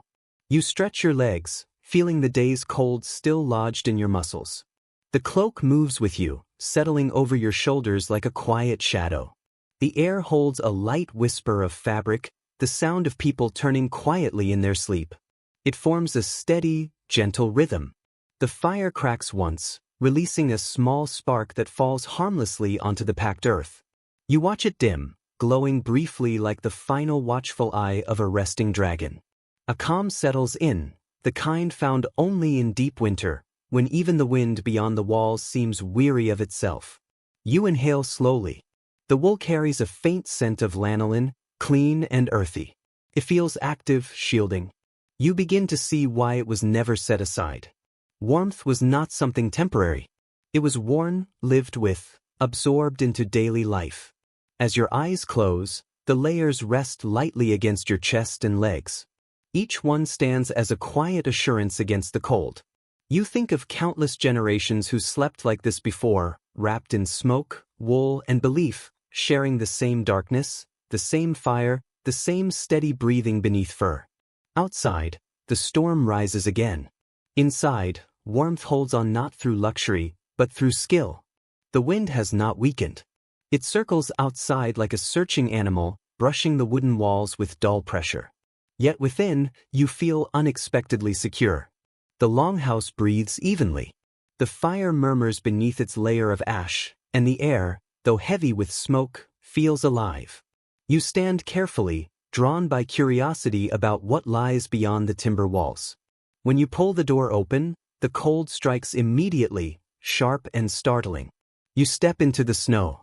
The world has turned into a seamless stretch of white, sky and ground blending into a single horizon. The snow groans softly beneath your boots, thick and compact. The kind that falls when the air itself seems worn out. The cold bites at once, but oddly, it is not overwhelming. The dryness makes it feel crisp, almost pure. You blink as snowflakes cling to your lashes, tiny points of light. Research into ancient Scandinavian winters suggests that temperatures could fall below -30 degrees Celsius during the harshest periods. Viking families endured not by avoiding snow, but by understanding how to work with it. Snow, unexpectedly, became an ally. As you walk around the longhouse, you notice the walls are buried halfway up by drifts. It appears as if the structure is sinking, but the reality is the opposite. The snow insulates. Dense layers press against the turf roof and walls, sealing heat inside. The weight compresses air pockets in the turf, trapping warmth much like feathers do. A snow-covered longhouse was not a threat. It was an advantage. Many people overlook the fact that packed snow is a natural insulator. It contains countless tiny air spaces that slow heat loss. The Vikings learned this not through theory, but through observation. When snow piled against their homes, they left it undisturbed. At times, they even added more, forming what could be described as early thermal barriers. You kneel and gather a handful of snow, squeezing it tightly. It crunches softly, forming a dense, sparkling mass. Cold at first touch, yes, but after a moment, it begins to feel duller, less sharp. Beneath the frozen surface, warmth is held quietly, unseen. You picture Viking children centuries ago doing the same, shaping snow walls and small shelters as both play and training, learning early how to understand the cold. Archaeological findings from Greenlandic sites suggest that Vikings sometimes built snow windbreaks near entrances. These curved barriers of ice and packed snow diverted strong winds, keeping doorways calm. It was a practical solution. Rather than resisting nature, they redirected it. You can imagine storms rushing past while the interior door opened to still, manageable air. Some environmental archaeologists still debate how intentional this use of snow was. Whether it was planned design or simple adaptation remains unclear. Regardless, the outcome was effective. The longhouse became part structure, part terrain, integrated into the frozen land instead of standing apart from it. You look toward where the fjord should be, but it is hidden beneath white. Dark shapes move faintly in the distance, perhaps reindeer or sled dogs. The air carries a muted calm. Snow absorbs sound, leaving even your breathing subdued, as if the world itself is pausing with you. Accounts from Arctic explorers centuries later note that snow shelters often remain warmer inside than the air outside, even in extreme cold. Body heat alone can raise interior temperatures close to freezing, a remarkable contrast to the surrounding environment. Long before such observations were recorded, the Vikings had already mastered this principle through experience. Walking along the side of the house, you notice small vents cut low near the base, allowing smoke and moisture to escape. They are partially covered with snow now, their edges lined with ice crystals like fine sugar. You clear them gently, and the air that flows out feels unexpectedly warm, carrying a faint scent of peat and smoke. The house exhales. Your breath clouds instantly. The cold presses through your clothing, slipping between seams. You understand why wool was kept on even during sleep. Heat leaves the body fastest when it is motionless, and sleep offers no defense. Furs and cloaks were not simple coverings. They stood between the body and the quiet cold that drains warmth away. You glance upward. The roof shines beneath a thick layer of snow, each drift smoothed by the wind. A raven settles on the ridge, black against white, feathers fluffed like armor. It studies you briefly, croaks once, then lifts off, scattering snow behind it. The sound echoes faintly before fading. You smile. Even the bird seems shaped by this world of ice and restraint. Folklore preserved in later Icelandic writings describes snow as both blessing and burden, a covering placed by the gods to conceal the earth's scars. When it fell, people spoke quietly, fearing they might wake the sleeping ground. They believed the snow listened, that it remembered footsteps. Whether belief or metaphor, it reflects how deeply the seasons were understood, not merely as weather, but as offerings. You kneel again, pressing your hand into the drift beside the wall. The snow compresses with a soft squeak beneath the surface crust. It feels yielding, almost elastic. Heat from the house has melted and refrozen the inner layer, forming a thin shell of ice that seals warmth inside. An unintended but effective form of insulation, born from the meeting of shelter and storm. Modern research into Arctic building methods confirms what the Vikings learned through endurance. Snow does not always destroy. It preserves. This is the central contradiction of the North. The same force that threatens life can also sustain it, if understood correctly. You stand brushing frost from your gloves. Behind you, the door opens and a wave of warm air spills out, steam curling into the cold. For a brief moment, it seems as though the house itself is breathing. You step back inside and close the heavy wooden door. The air closes around you, thick, smoky, and alive once more. The fire burns brighter now, and the longhouse feels unexpectedly intimate, almost reverent. You breathe in the scent of peat, wool, and people. The storm outside can rage as it chooses.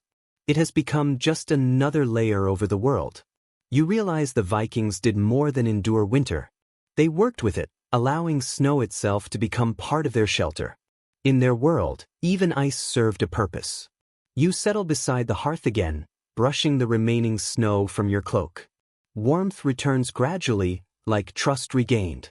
Faint laughter reaches your ears, and for the first time, the blizzard feels far away, like waves heard in sleep. Snow, it seems, is not an enemy. It is a quiet protector of heat. You shake off the last traces of snow as you step fully back into the longhouse, the door closing firmly behind you.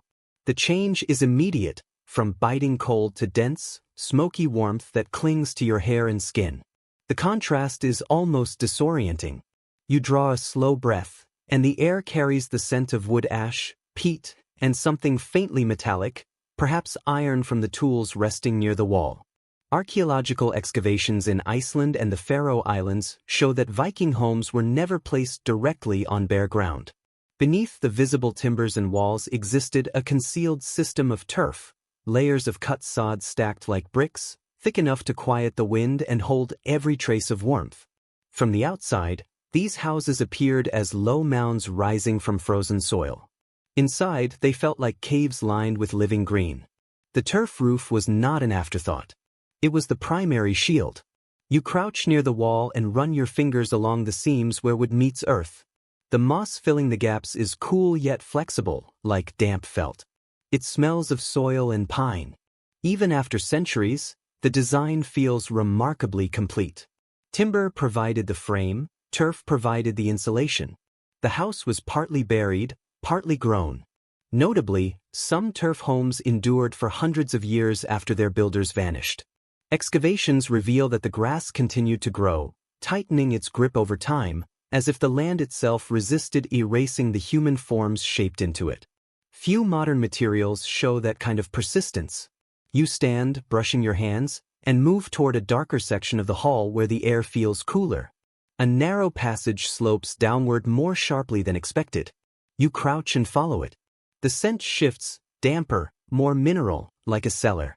At the bottom lies a small chamber dug partly into the ground, lined with stone slick from condensation. You recognize it as one of the quiet centers of Viking warmth, the earth cellar, or jus. These spaces stored food, but during severe cold they also served as sleeping areas. The ground maintained a stable temperature just above freezing, far warmer than the outside air. With a small fire pit and a few furs, the chamber became a shelter where life could endure any storm. Later Norse writings from Greenland mention earth houses, where the night winds forget us. The phrase sounds poetic, but the reality is easy to picture. People gathered beneath the ground, storms raging above, while soil muted the noise. Life narrowed to breath, heartbeat, and the smell of damp clay. One Icelandic site revealed soot marks on the inner walls of such a chamber, confirming that fires were lit underground.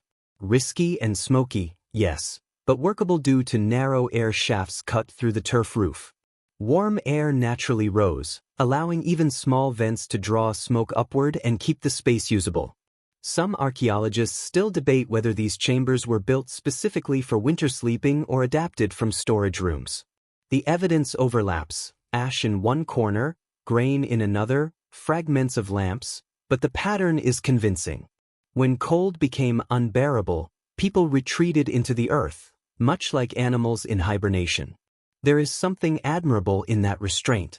The Vikings, known for their strength, also understood when to yield to nature rather than resist it. In these concealed rooms, they found endurance, not disgrace. Survival depended not on blazing fires, but on the slow, steady warmth of soil and stone. You crouch lower and place your palm against the earthen wall. It feels strangely alive, cool, yet faintly pulsing with stored warmth. The soil seems to breathe. The chamber feels like a heartbeat deep within the ground. You close your eyes briefly and imagine the people who once slept here, wrapped in furs, murmuring stories in the dark while the wind roared above. Environmental studies note that turf houses maintained interior temperatures around 5 degrees Celsius even when outside conditions dropped far below zero. Combined with fire and shared body heat, that was enough to survive. The earth itself acted as a blanket, one that never needed fuel. You climb back toward the main hall, emerging into light and sound. The change is striking. The longhouse now feels open and bright after the underground stillness. The fire crackles, and the air carries the smell of roasted fish. Laughter rises near the hearth. You realize that warmth, above or below ground, followed the same principle: closeness to earth, fire, and people. A detail often missed in Viking architecture is how turf walls absorbed sound. A blizzard might still rage outside, but indoors it reduced to a low murmur, like distant surf. That quiet mattered. During winters when darkness lasted 18 hours or more, silence could wear down the mind. The turf's hush acted like medicine, soft, constant, and steady as breathing. You settle on a bench by the wall. The wood feels warm where it meets the sod. Snow presses gently against the roof, making the air dense and still. You hear the faint drip of melting frost guided through hidden channels toward a drain trench along the floor. Nothing was wasted, not even meltwater. Near the doorway, a man repairs a damaged plank, packing fresh moss and clay into the gaps. His movements are calm and exact. Watching him, you understand that maintenance here was more than construction. It was ritual. Keeping the earth close, keeping warmth inside, keeping death at a respectful distance. You take another slow breath. Damp soil and smoke fill your lungs, and the same quiet humility settles over you. There is no grandeur in these walls, no marble or display, but there is something stronger: belonging. For the Vikings, the earth was not an obstacle. It was an ally, the foundation and the refuge. They did not battle the ground. They listened to it, shaped their homes from it, and slept within its patient warmth until spring returned. As the fire pops, a few sparks rise and brush the rafters before fading into smoke. The sound is gentle. The earth below absorbs it, steady and unmoved. Outside, the storm may dominate the land, but beneath turf and timber, winter has already been contained. The longhouse fills with renewed energy. The storm has eased just enough for sound to carry, and from near the hearth a man's voice rises, calm, rhythmic, alive. You lean in. He is not shouting or lecturing. He is telling a story. In the firelight, faces turn toward him, eyes bright with focus. He gestures with one hand while the other rests on a cup of ale. The fire's crackle keeps pace with his words, and the listener's shadows ripple across the timber walls. Early Norse sagas show that storytelling was more than diversion. It was survival. The dark season could feel endless, with the sun barely lifting above the horizon. To preserve morale, people relied on stories. Each night became a quiet defiance of silence. Tales shaped the darkness and warmed the cold. You hear the steady cadence of his voice, deep and measured. He speaks of a fjord frozen solid, of warriors crossing ice to recover a lost chieftain's ring. His words linger in the smoky air like frost catching light. Children press closer, eyes wide as the story moves through danger and success. Researchers studying Icelandic sagas note that many of these oral traditions were first formed during winters like this, long nights of confinement when families gathered for warmth and time. Memory became an inner hearth. Each storyteller carried history in his breath. Few people today realize how structured these performances were. A skilled skald or bard did not simply improvise. He followed strict patterns, part poetry, part chant, rhythms that echoed the steady beat of the human heart. It was said that the greatest storytellers could make listeners feel warmth and chill with words alone. Now, as you listen, you begin to understand why. The man's voice drops suddenly. He speaks of a sea god's anger, of waves towering high enough to swallow the stars. The hall grows silent except for the fire's soft murmur.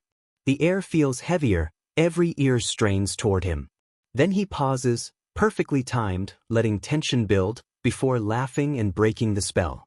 The room exhales. Laughter flows freely, rich and relieved. Archaeological evidence from Viking sites in Norway suggests these gatherings were ritualized. Benches were carved in semicircles, hearths placed precisely in the center, as if the building itself anticipated storytelling. The fire became both stage and heartbeat. Scholars debate whether these sagas were exclusively male traditions or shared with women. Some accounts mention female storytellers, Sithkur, who wove myth and magic together, half history, half prophecy. Perhaps storytelling, like warmth, belonged to anyone able to hold an audience through the long night. You notice the youngest listeners drifting, half asleep, yet unwilling to miss a word. The firelight flickers across their faces. In this moment, you understand the brilliance of the tradition. Stories didn't simply entertain, they mesmerized. They soothed the mind, made the cold fade, erased the world beyond the walls, leaving only the voice.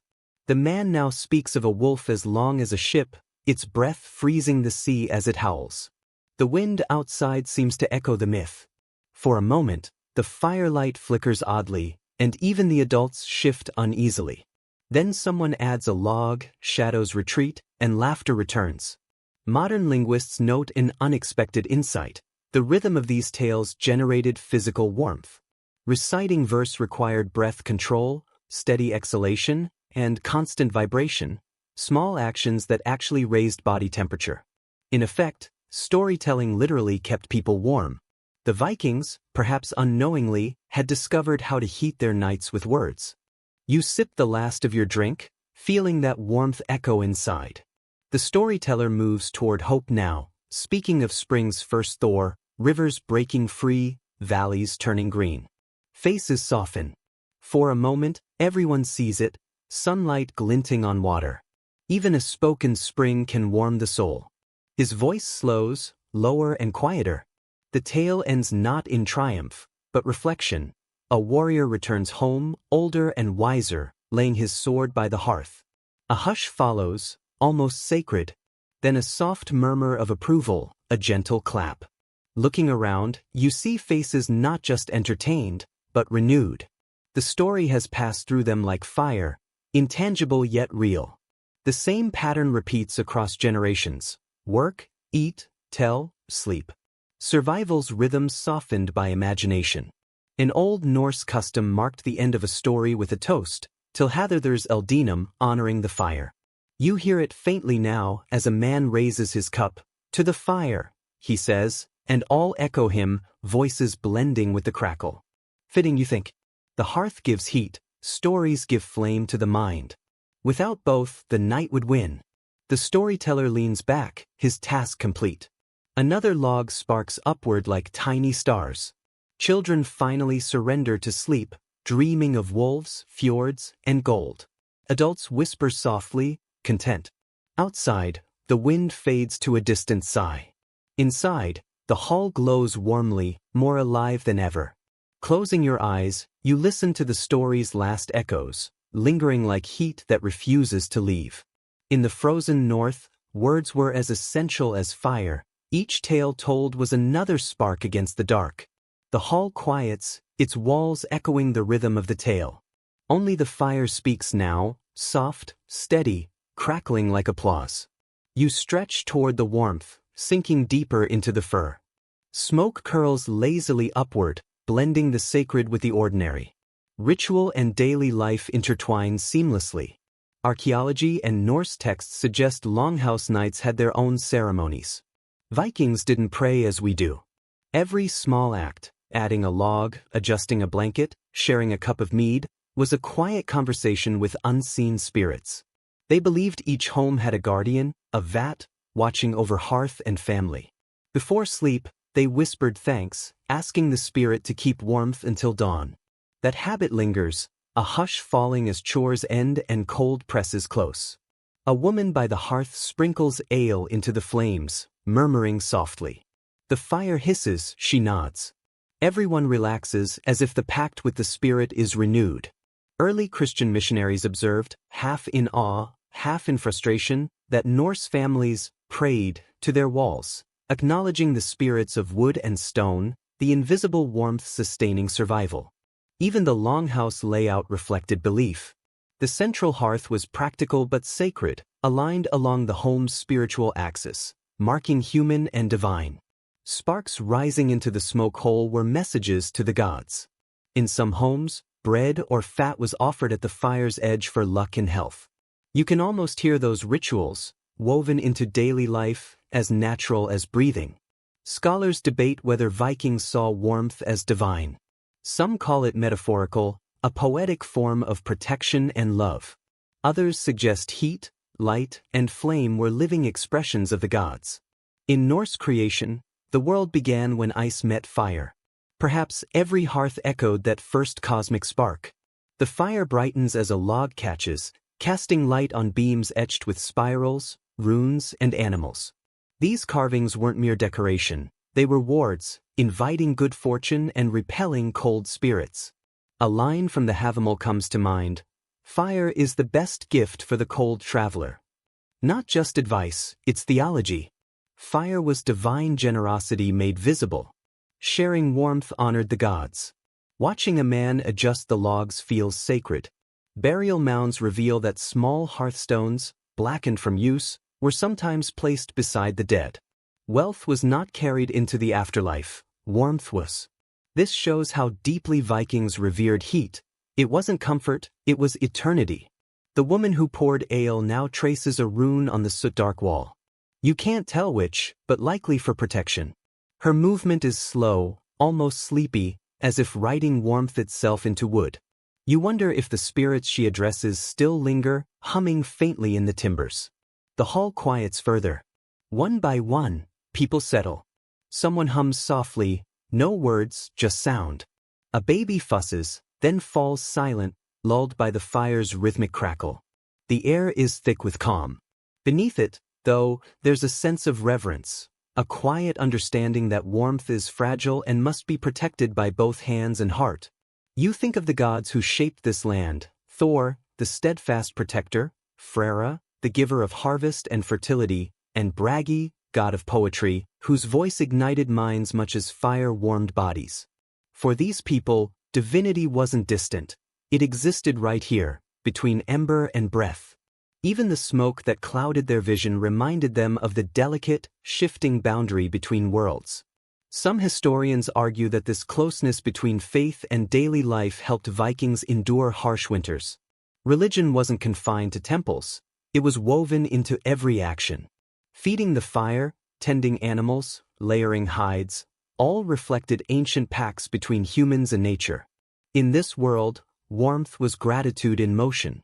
The woman finishes her rune and leans back, her eyes reflecting the fire's glow. Someone murmurs, "It will hold till morning," and she nods.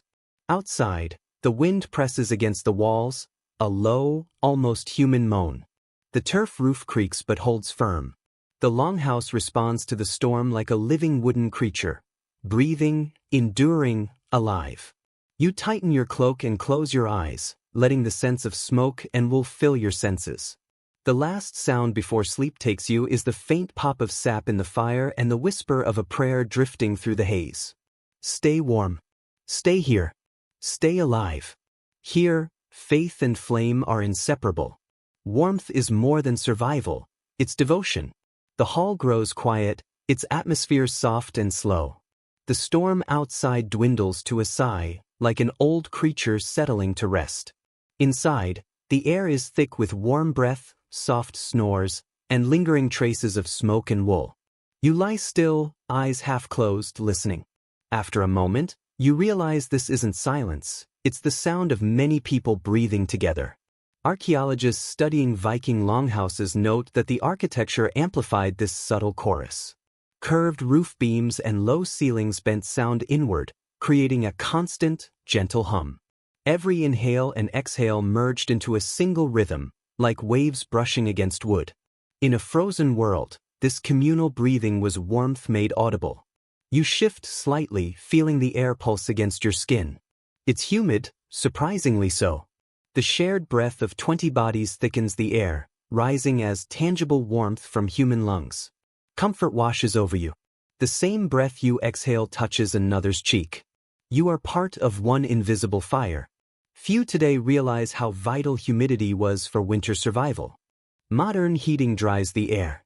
In these longhouses, dampness preserved life, holding heat, softening the cold, slowing skin moisture loss, and protecting throats from icy drafts. You inhale deeply, tasting faint sweat, smoke, and the breath of others, and feel safer for it. Icelandic excavations reveal condensation layers along longhouse beams, mineral white streaks left behind by centuries of human exhalation. Even now, the walls carry traces of all who once slept here. You notice the air currents above the fire, drafts rise, while every chest and nostril pushes out slow plumes of warmth. The patterns move like underwater currents, life circulating in rhythm with the hearth's heartbeat. Researchers debate whether Viking builders fully understood this natural system or discovered it by trial and error.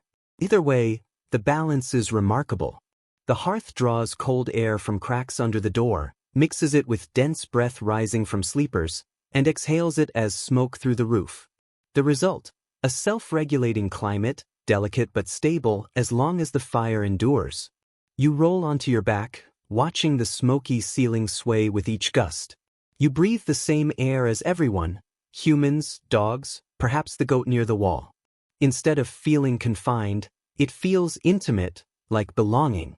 A Norse runestone from Upland reads, Elder lifer meth monomum. The fire lives with men. Perhaps it could also mean breath. Fire and breath are kin. Both move heat through space. Both flicker and fade. Both must be guarded.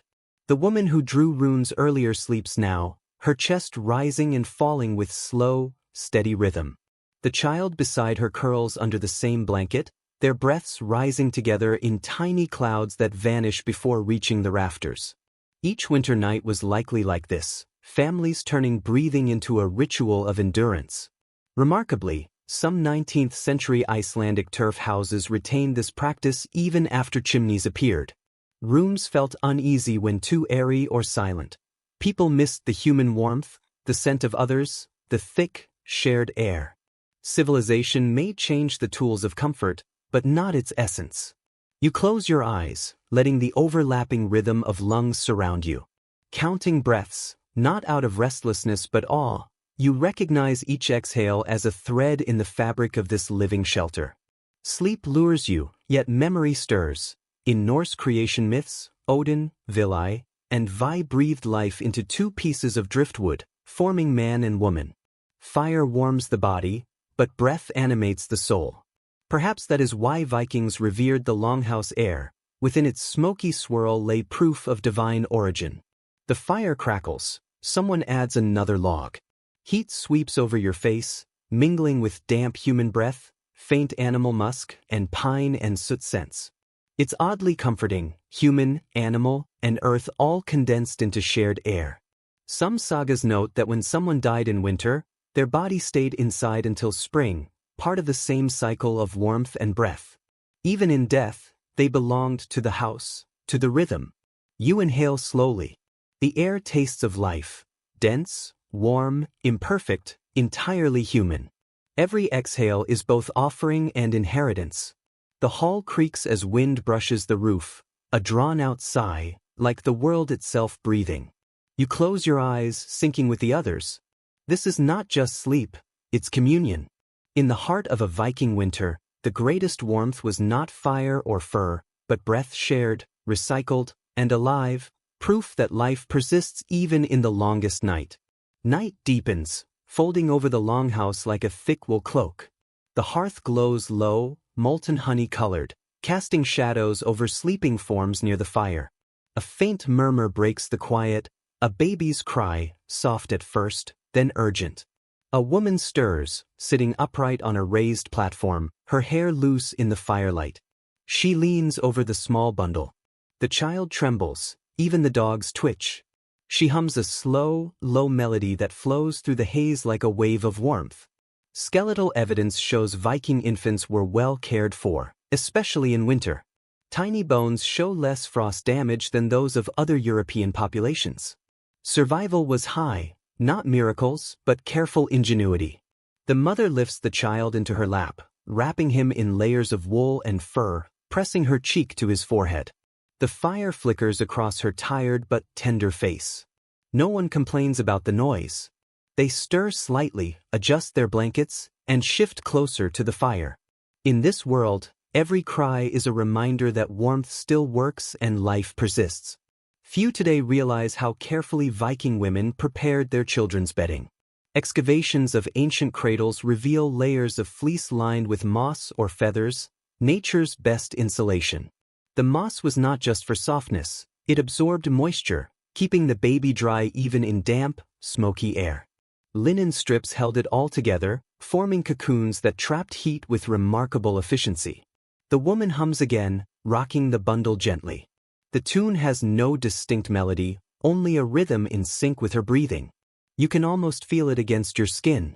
It mirrors the cadence of the sea against the shore, the wind against the turf walls. The song belongs as much to the land as to her. Some of these lullabies survived orally, passed quietly through generations. Modern Icelandic folk songs still echo fragments of verses that promised warmth and light in the darkness. They speak of firebirds guarding the hearth, of a mother's breath forming invisible shields against frost spirits. You hear that echo now in her soft, cyclical voice, older than language itself. Historians debate whether Viking families kept infants in separate sleeping areas. Some argue for small side cradles, others for shared sleep under furs. Likely, the truth lies in between. Babies slept near their mothers' chests during the coldest months, sharing body heat and steady breath. You see this logic as the woman draws the bundle closer, skin to skin beneath her cloak. The baby's cries fade almost instantly. Warmth, once again, is victory.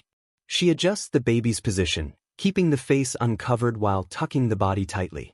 Every movement is instinctive. She needs no light, her hands remember the motions.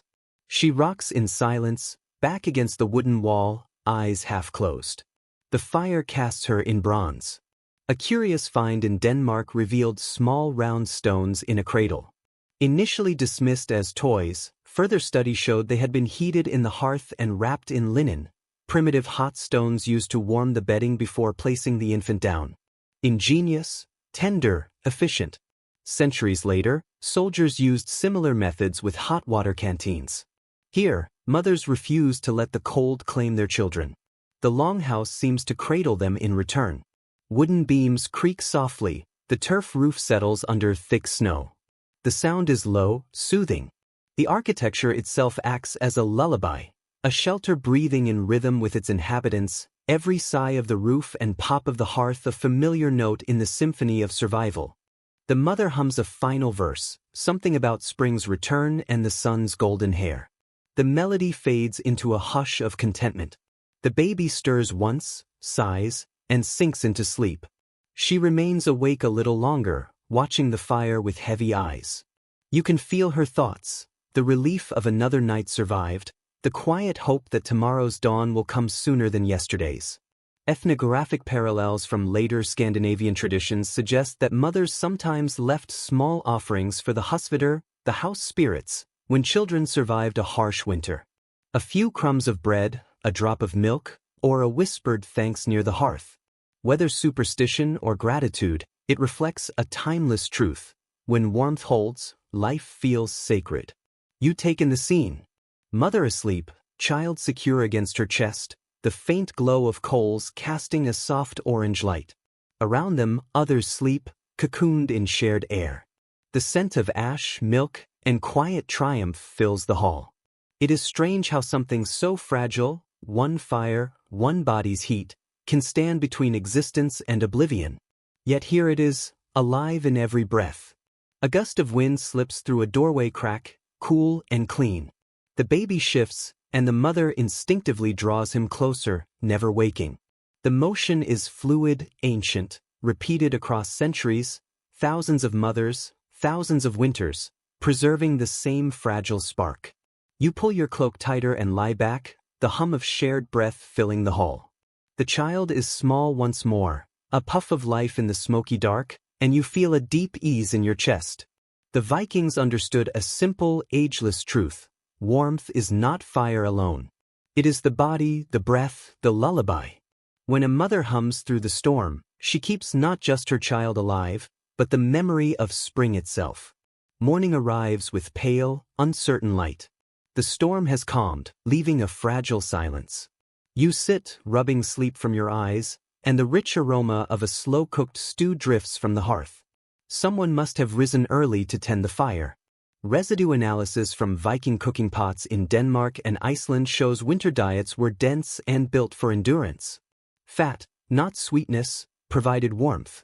The stew bubbles, chunks of dried fish softened in broth, slabs of pork, barley, and perhaps a sprig of dill saved from last autumn. You sense the salt in the air. The woman from the night before stirs with a wooden spoon, steady and hypnotic. She adds animal fat from a clay jar, melting instantly into the broth, creating a sheen of oil across the surface. Each spoonful becomes insulation from the inside out. Few today grasp how carefully Vikings balanced their diet to survive winter. High in fat, low in waste, designed to keep metabolism burning steadily even when movement was minimal. Dried meats, fermented fish, butter, lard, and mead were not indulgences, they were fire in edible form. In Greenland settlements, families sometimes mixed dried berries into animal fat, rolling them into small balls as energy rations for long nights. The sweetness of berries and strength of fat, tiny suns stored in a palm. You imagine them passed around by lamplight, each bite a reminder that warmth begins with nourishment. The stew thickens, filling the hall with earthy, comforting scent. Others stir, drawn by hunger. A soft laugh cracks the quiet. A man adds peat to the fire, flames flaring, painting walls in gold. You take a bowl offered to you. The wood is warm and smooth from years of use. Steam curls upward, carrying the scent of meat and smoke. You sip. The flavor is intense, salt, fat, and faint barley sweetness. It spreads through you like slow fire, easing stiffness from fingers to toes. Some historians argue diet alone was key to Viking survival. Fat acted as natural insulation, fueling warmth even in sleep. Simple equation: eat enough, face the storm; eat poorly, succumb to frost. You feel that truth with every swallow. Around you, others eat quietly, a shared, almost meditative ritual. Spoons click against bowls, blending with the hearth's crackle. There is no hurry. Each bite carries reverence. Ancient Norse texts describe meals not as luxury, but as balance. Food was heat, mead was light, fire measured time, not by the sun, but by the boiling pot. One saga recounts a family enduring a 30-day snowstorm, marking day and night through story and sustenance. You swallow another mouthful, feeling your body bloom with warmth. Cold drains life minute by minute. Food buys those minutes back. Anthropologists debate whether Vikings understood this scientifically or instinctively. Did they choose high-fat diets for warmth, or simply follow what the land offered? It hardly matters. What matters is that it worked. The evidence is here, in your own body responding. An older man wipes his mouth and chuckles, "Good fat keeps bad gods away." Others laugh softly. There's wisdom in the simple things. Warmth, faith, and sustenance were deeply connected. An empty stomach left a man vulnerable, not just to hunger, but to doubt. One detail rarely mentioned in sagas and folklore is that after meals, Vikings often left scraps of food near the hearth as offerings to unseen guardians. It wasn't waste, it was gratitude.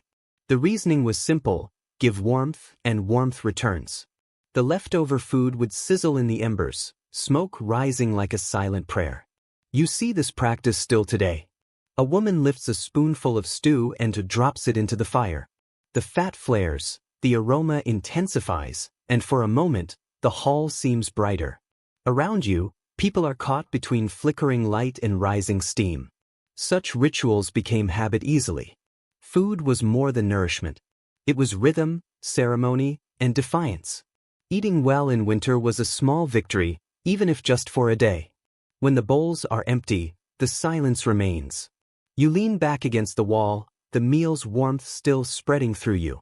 Outside, the wind roars again, but its sound feels softer now, less a threat, more a distant echo.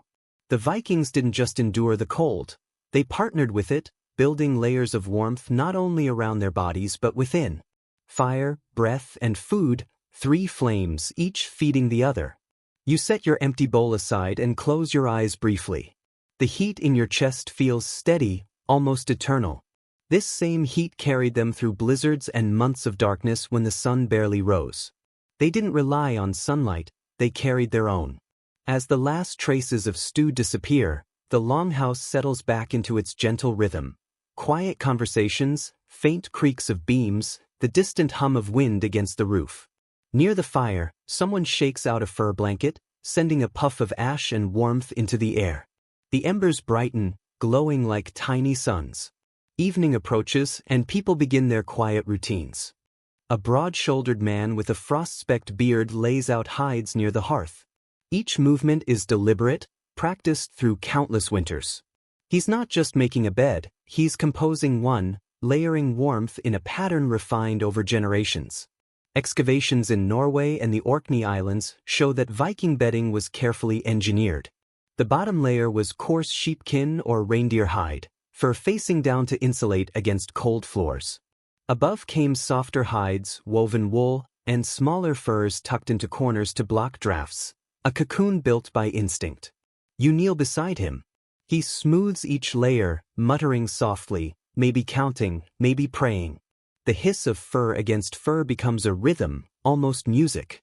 An Icelandic farmstead excavation revealed that furs near the hearth often had traces of pine resin and fish oil. These weren't accidents, they were primitive waterproofing. In damp winters, every layer needed to resist cold, moisture, smoke, and time. When finished, the bed gleams under the dim light, a mosaic of hides and wool. He leans back, satisfied.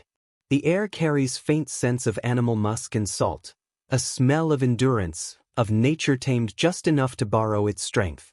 Across the room, a woman prepares another sleeping area.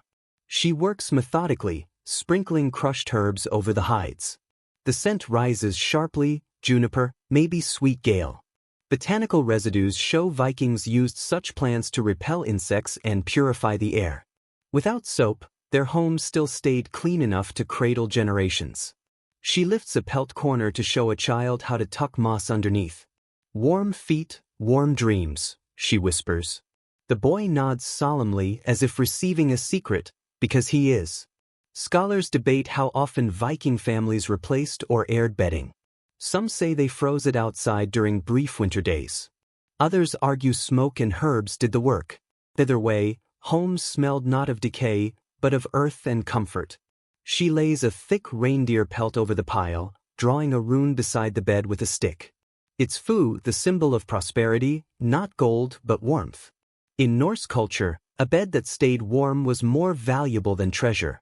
Icelandic folklore even shows families named their best bedding: Old Grey, Snow, Killer, Dream Hide, blurring the line between object and companion. These hides were partners, not just possessions. The man who laid the first bed tests it and grins. "Good as Freyja's beard," he says, earning laughter. A flask is passed, a slow sip taken, and he lies back. The furs swallow him. Smoke thickens as others arrange their sleeping spaces. Logs are adjusted, hides shaken, children wrapped. Every gesture matters, each fold placed with the care of a craftsman. Archaeologists studying soot layers found something remarkable. Beneath each layer of ash, traces of animal hair and fibers. Bedding was sometimes burned at winter's end, offered to the fire before new hides replaced it. The old warmth burned away, giving birth to the new. You stretch toward the fire, feeling its heat lick your boots. The light flickers across the hides, forming hills and valleys. This isn't just preparation for sleep, it's a surrender to the night. A faint wind slips through a door crack, a dog growls. Instantly, someone pats it, sliding a fur over the threshold. Warmth, like safety, is everyone's responsibility. The room dims further. Final hides laid, logs adjusted. The air grows heavier, richer. Scents of herbs, musk, and soot mingle. It's not only heat, it's texture, weight, and history. You lie down, sinking into the hides. They shift like water, then cradle you perfectly. Beneath the softness lies centuries of knowledge and discipline. Each layer tells a story, a pelt from a hunt, a gift from kin, another traded across the sea. A soft whisper reaches you, the hides remember. It's not superstition, exactly, it's gratitude spoken aloud. The hides remember the animal's warmth, the fire remembers the tree's breath, the house remembers all who trusted it to endure the cold. Hearth crackles fade into steady breathing. The furs hold you like old friends, wrapping you in care earned over generations. For a moment, you understand what Vikings knew: warmth isn't gained in a single night. It's layered, tended, and nurtured like fire itself. The longhouse glows softly beneath furs and wool. Sleep here isn't absence, it's a different life. You lie on your side, eyes half open, watching shadows twist across beams. Smoke drifts lazily like a patient spirit. According to Norse writings, winter's sleep held weight. It wasn't mere rest, it was a journey. Words for dreams shared roots with vision and travel. Closing your eyes was drifting beyond snow to meet gods, ancestors, and omens. You feel it now, the air hums faintly, thought mingling with dream. Near the hearth, an old man mutters in sleep. A child stirs, sighing softly. Each breath carries fragments of invisible worlds. Viking burials often included amulets meant to guide the sleeper through dreams and death. Here, the boundary between them feels especially thin. Living this close to silence, you sense dreams may even listen back. You close your eyes, letting the sounds fade. Beneath your closed eyelids, the red glow of the fire dances like distant lightning. It flickers through the darkness, and slowly, images begin to take shape. You imagine what it must have been like for the Vikings to dream through the long winter, nights stretching endlessly without sunrise, when time itself seemed to slow and twist. Scholars debate whether the prolonged darkness shaped the Viking perception of time and consciousness. Did months of dim light blur the boundary between waking and sleeping? Or did they embrace that fluid state, letting dreams guide them through the cold? Whatever the truth, sleep here was more than escape. It was a form of dialogue. The scent of firs, smoke, and lingering herbs fills the air.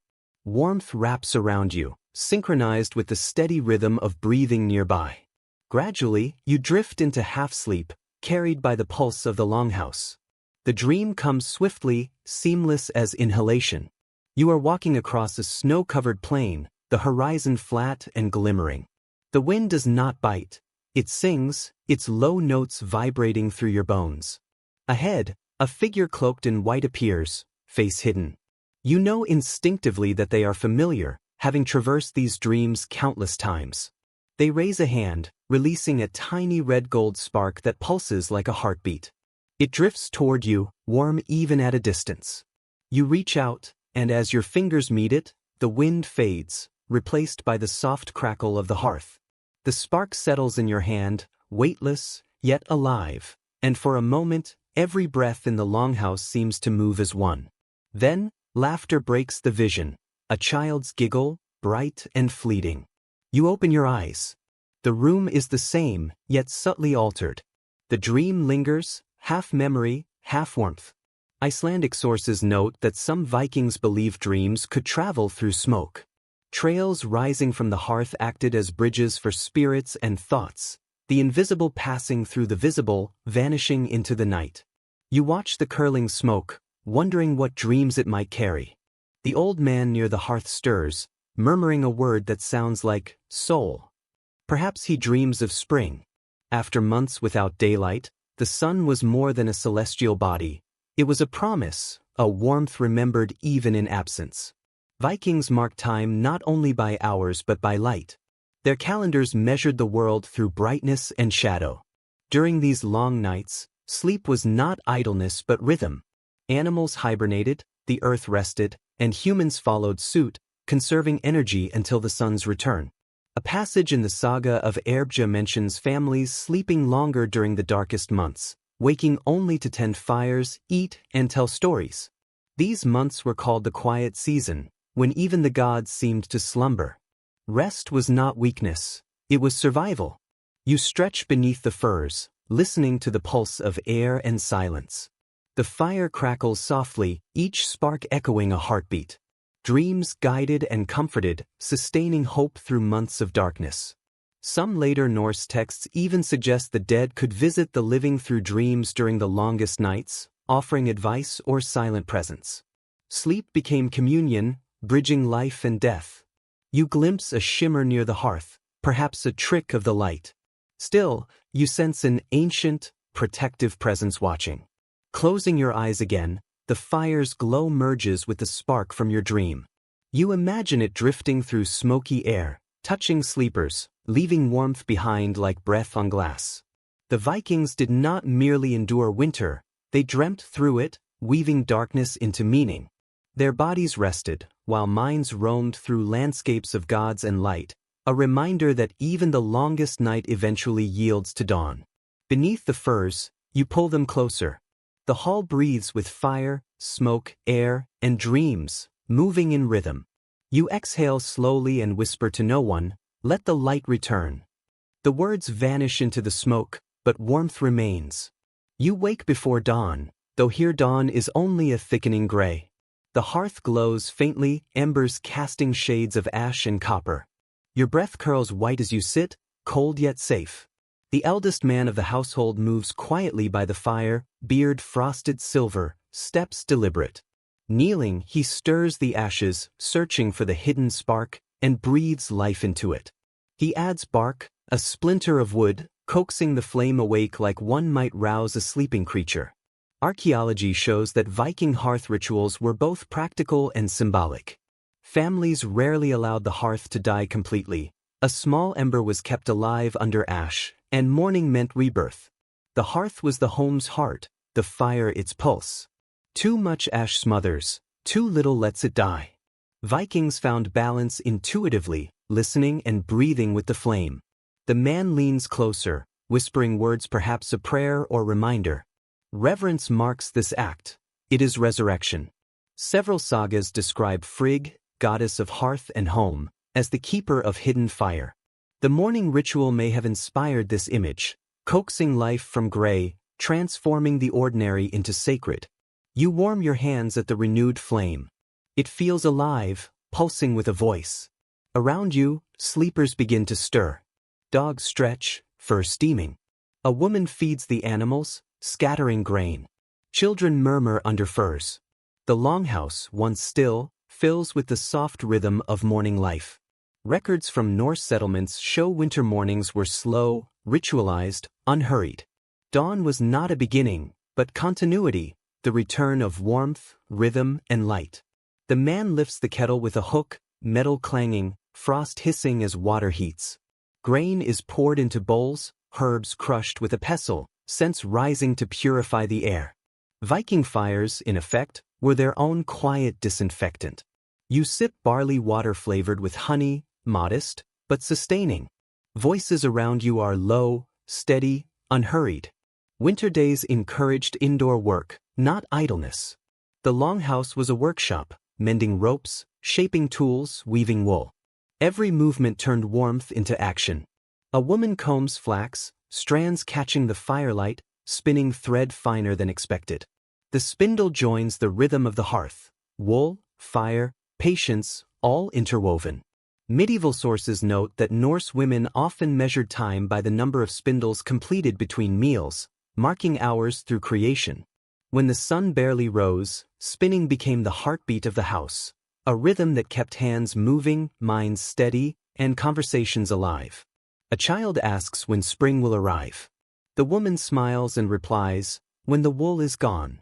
Whether it's a joke or hidden wisdom, it carries truth. Here, work measured time not by clocks but by survival itself. The man who revived the fire now sits beside it, task complete.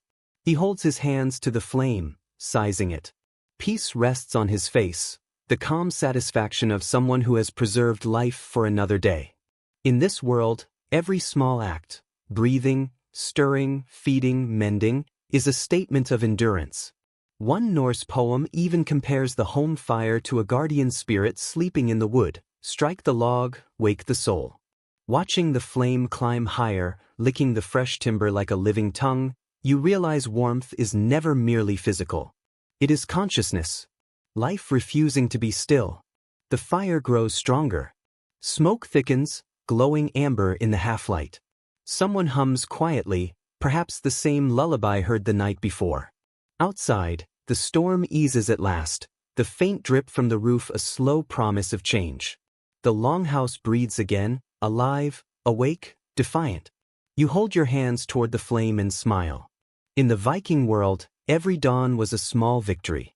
The embers never died, and neither did they. By midday, the longhouse hums with steady work. The air feels alive, full of motion and rhythm, the quiet industry that defines survival. Smoke curls upward in spirals, and the light filtering through the smoke hole paints everything in gold and gray. You sit near the doorway, where the cold air seeps faintly, and watch the daily miracle unfold, warmth created, shaped, and maintained by human hands.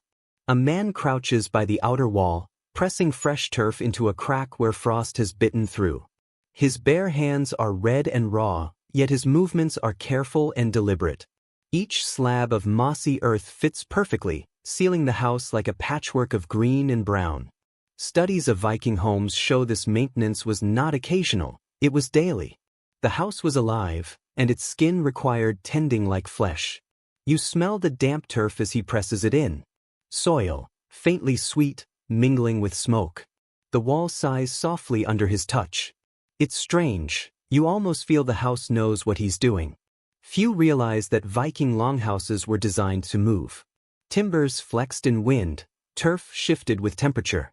What seems crude is actually elastic engineering. In blizzards, rigidity breaks, but a house that breathes can outlast storms. Inside, another rhythm emerges. A woman beats wool with wooden paddles, softening it before spinning. Thud, thud, thud. The sound fills the hall, steady as a drum. Around her, children thread beads onto leather cords, small fingers focused. Work here is not punishment.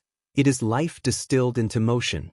Archaeologists have found pigments and glass near hearths, evidence that even in the dead of winter, crafts continued.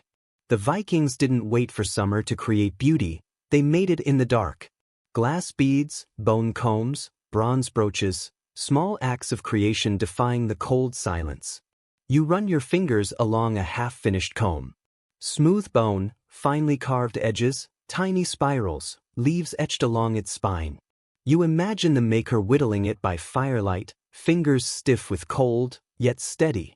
One comb discovered in the trading town of Birkabor runes reading, "I comb my courage." Scholars debate, joke, charm, or something deeper. Perhaps all three.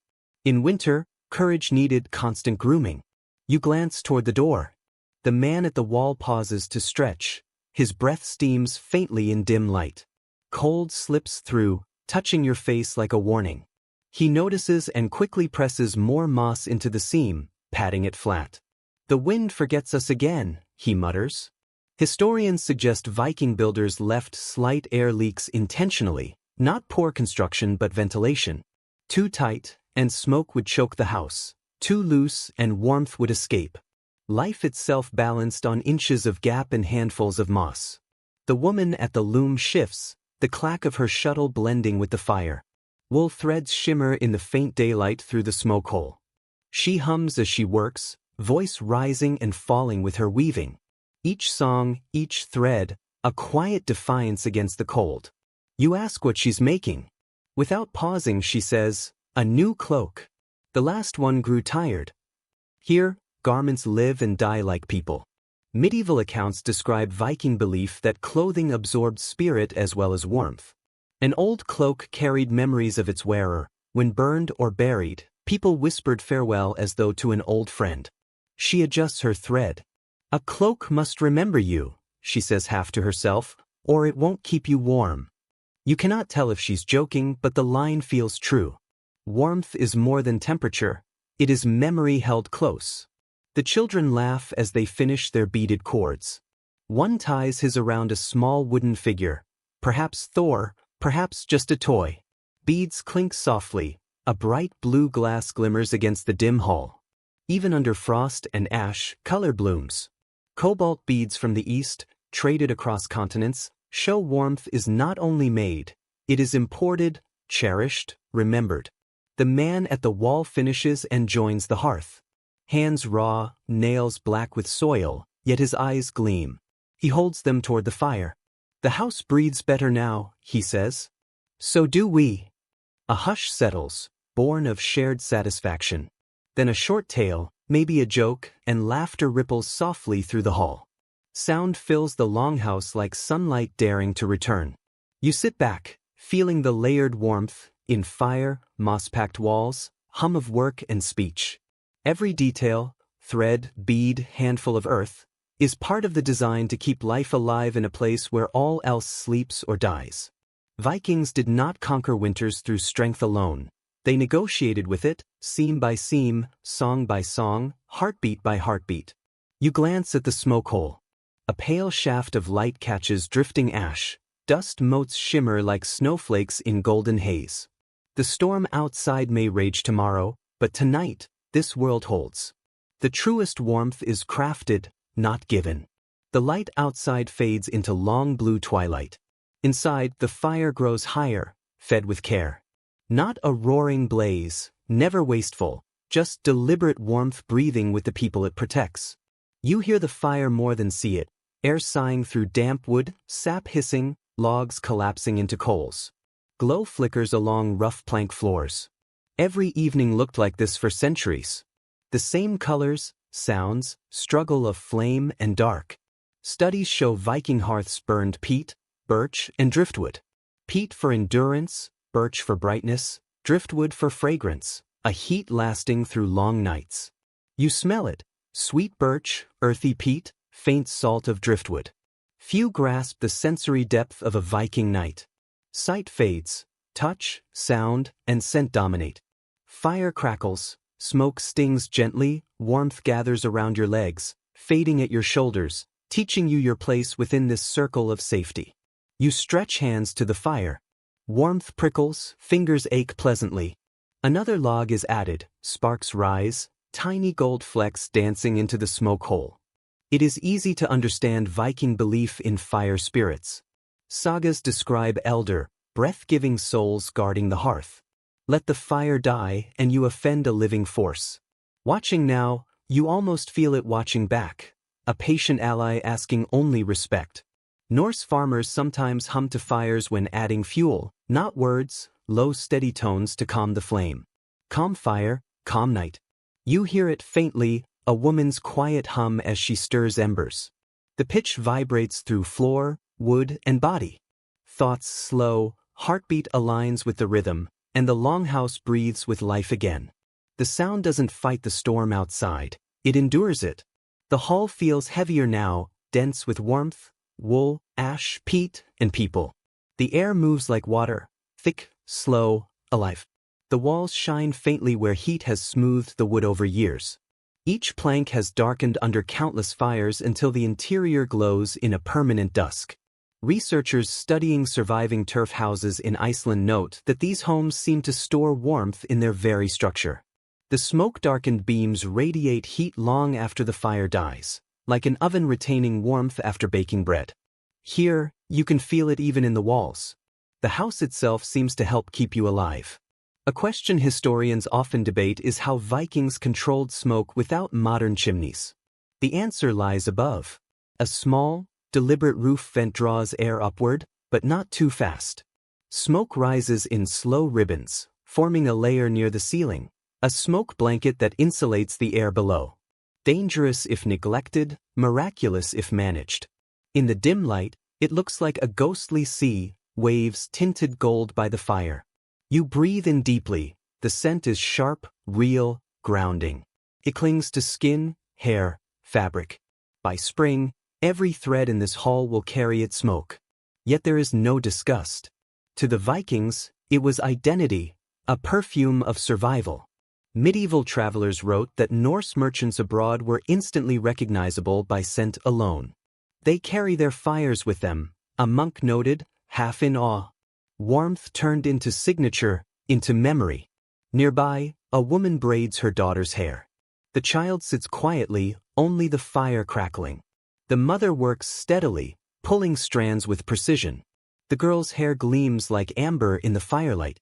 Braids hold heat, the woman murmurs, half joking, but it is true. Neatness preserves warmth, tangled things waste it. Everyone in the hall has found their rhythm. A man carving a spoon, a woman mending a wool cap, quiet voices exchanging small talk. Outside, the storm rages, but inside, warmth is no longer chased. It is maintained, a constant dialogue between body, home, and flame. Ethnographers studying later Scandinavian homes observed that families often measured emotional harmony by the hearth. If the fire burned evenly, all was well. If it sputtered, the house was restless. Perhaps superstition, Perhaps living close to flame taught people to read it like another's mood. The woman finishes her daughter's hair, ties it with leather, kisses her head, and leans back, sighing. Firelight reflects in her eyes, showing both exhaustion and radiance. The orange glow softens every line, turning warmth into something like forgiveness. You stretch, feeling stiffness ease from your limbs. The stone floor radiates faint heat. The air brushes gently against your face, your eyelids grow heavy. The hum continues, low and endless, matching even the crackle of flame. In the heart of the blizzard, endurance sounds not like defiance but harmony. The Vikings didn't roar at the cold, they listened, adapted, and found warmth in the quiet balance between stillness and fire. You close your eyes and feel that balance settle in your chest. Outside is ice and wind, inside is breath, hum, and ember. The line between the two feels impossibly thin, yet the house holds it steady, like cupped hands around a candle. The true genius of this people wasn't in weapons or ships, it was in keeping a single flame alive against the vast frozen dark.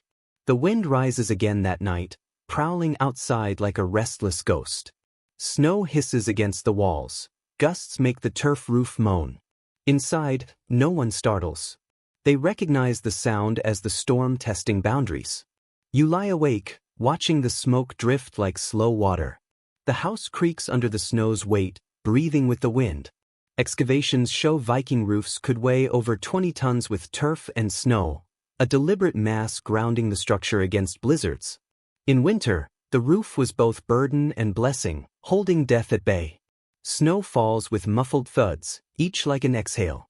Outside is relentless cold and wind, inside is only warmth and breath. Icelandic sagas note that people sometimes spoke to their roofs during storms. "Hold fast, old friend," they murmured. Or "Sleep, roof, and let us sleep." It sounds poetic, but it was literal. The roof was part of the family's circle of survival.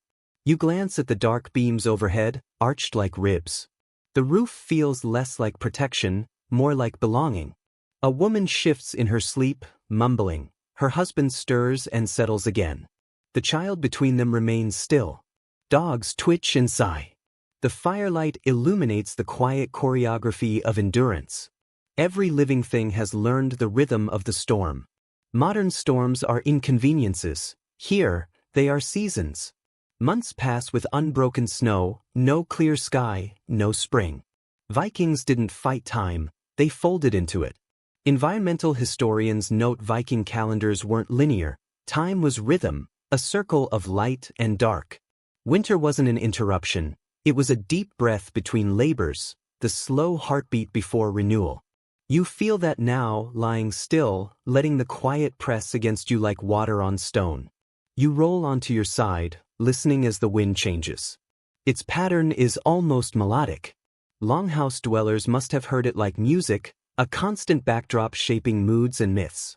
The sagas brim with wind, talking, warning, laughing, mourning. On nights like this, the wind was another storyteller. You close your eyes, imagining the storm as companion, not enemy. Outside, snow piles against walls, insulating further. Cold works with warmth, not against it. Each flake adds weight, sealing cracks, wrapping the house in a frozen cocoon. Archaeologists examining turf homes discovered that interior temperatures often rose during blizzards. The very storms that threatened life also protected it. It's a paradox that feels distinctly northern.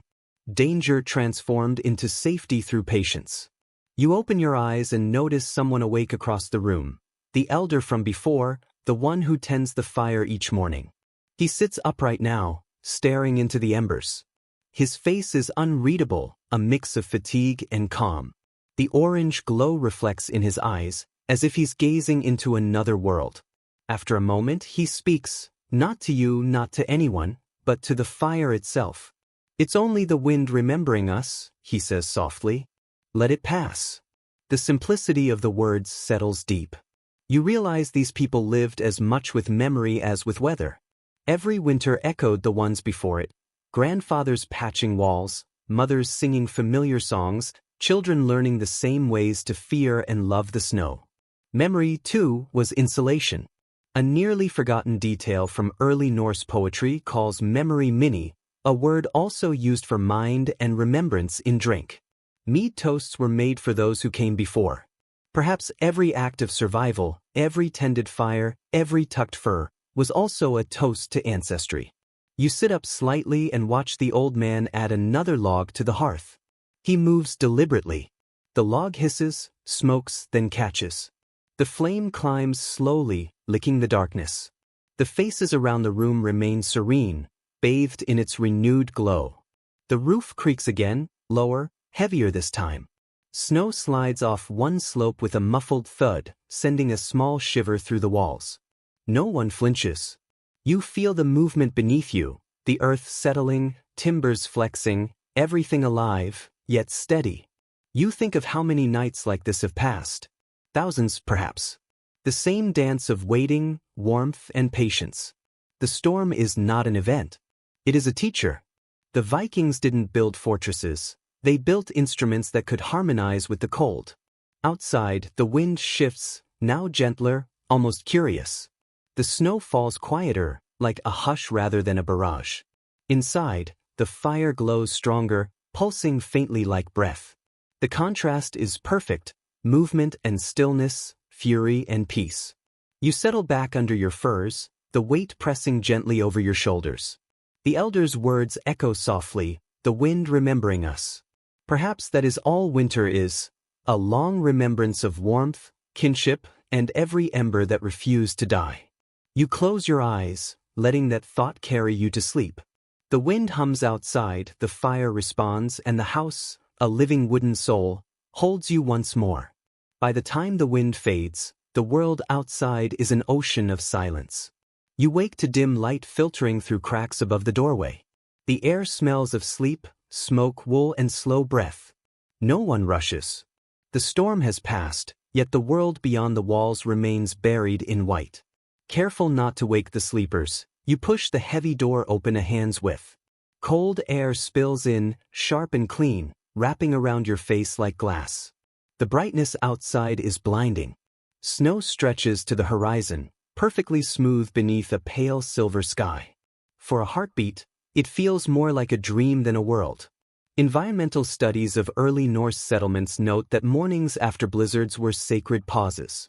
Farmers, hunters, and fishers would stay indoors, letting the land settle before venturing out. The silence was not emptiness, it was breathing space, the earth's deep exhale after days of fury. You step outside. Boots sink into crusted snow with a satisfying crunch. The air is so still you can hear your heartbeat. Each breath freezes briefly, crystals sparkling before fading. For the first time in days, the sky feels wider than the roof above.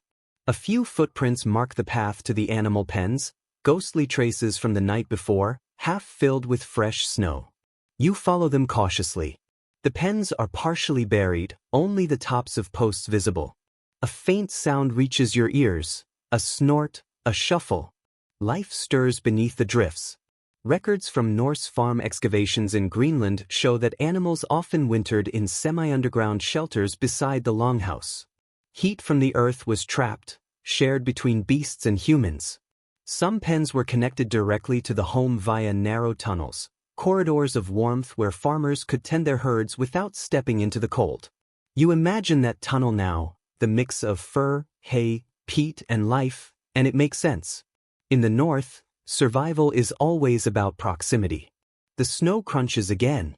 You notice the elder standing at the doorway, watching.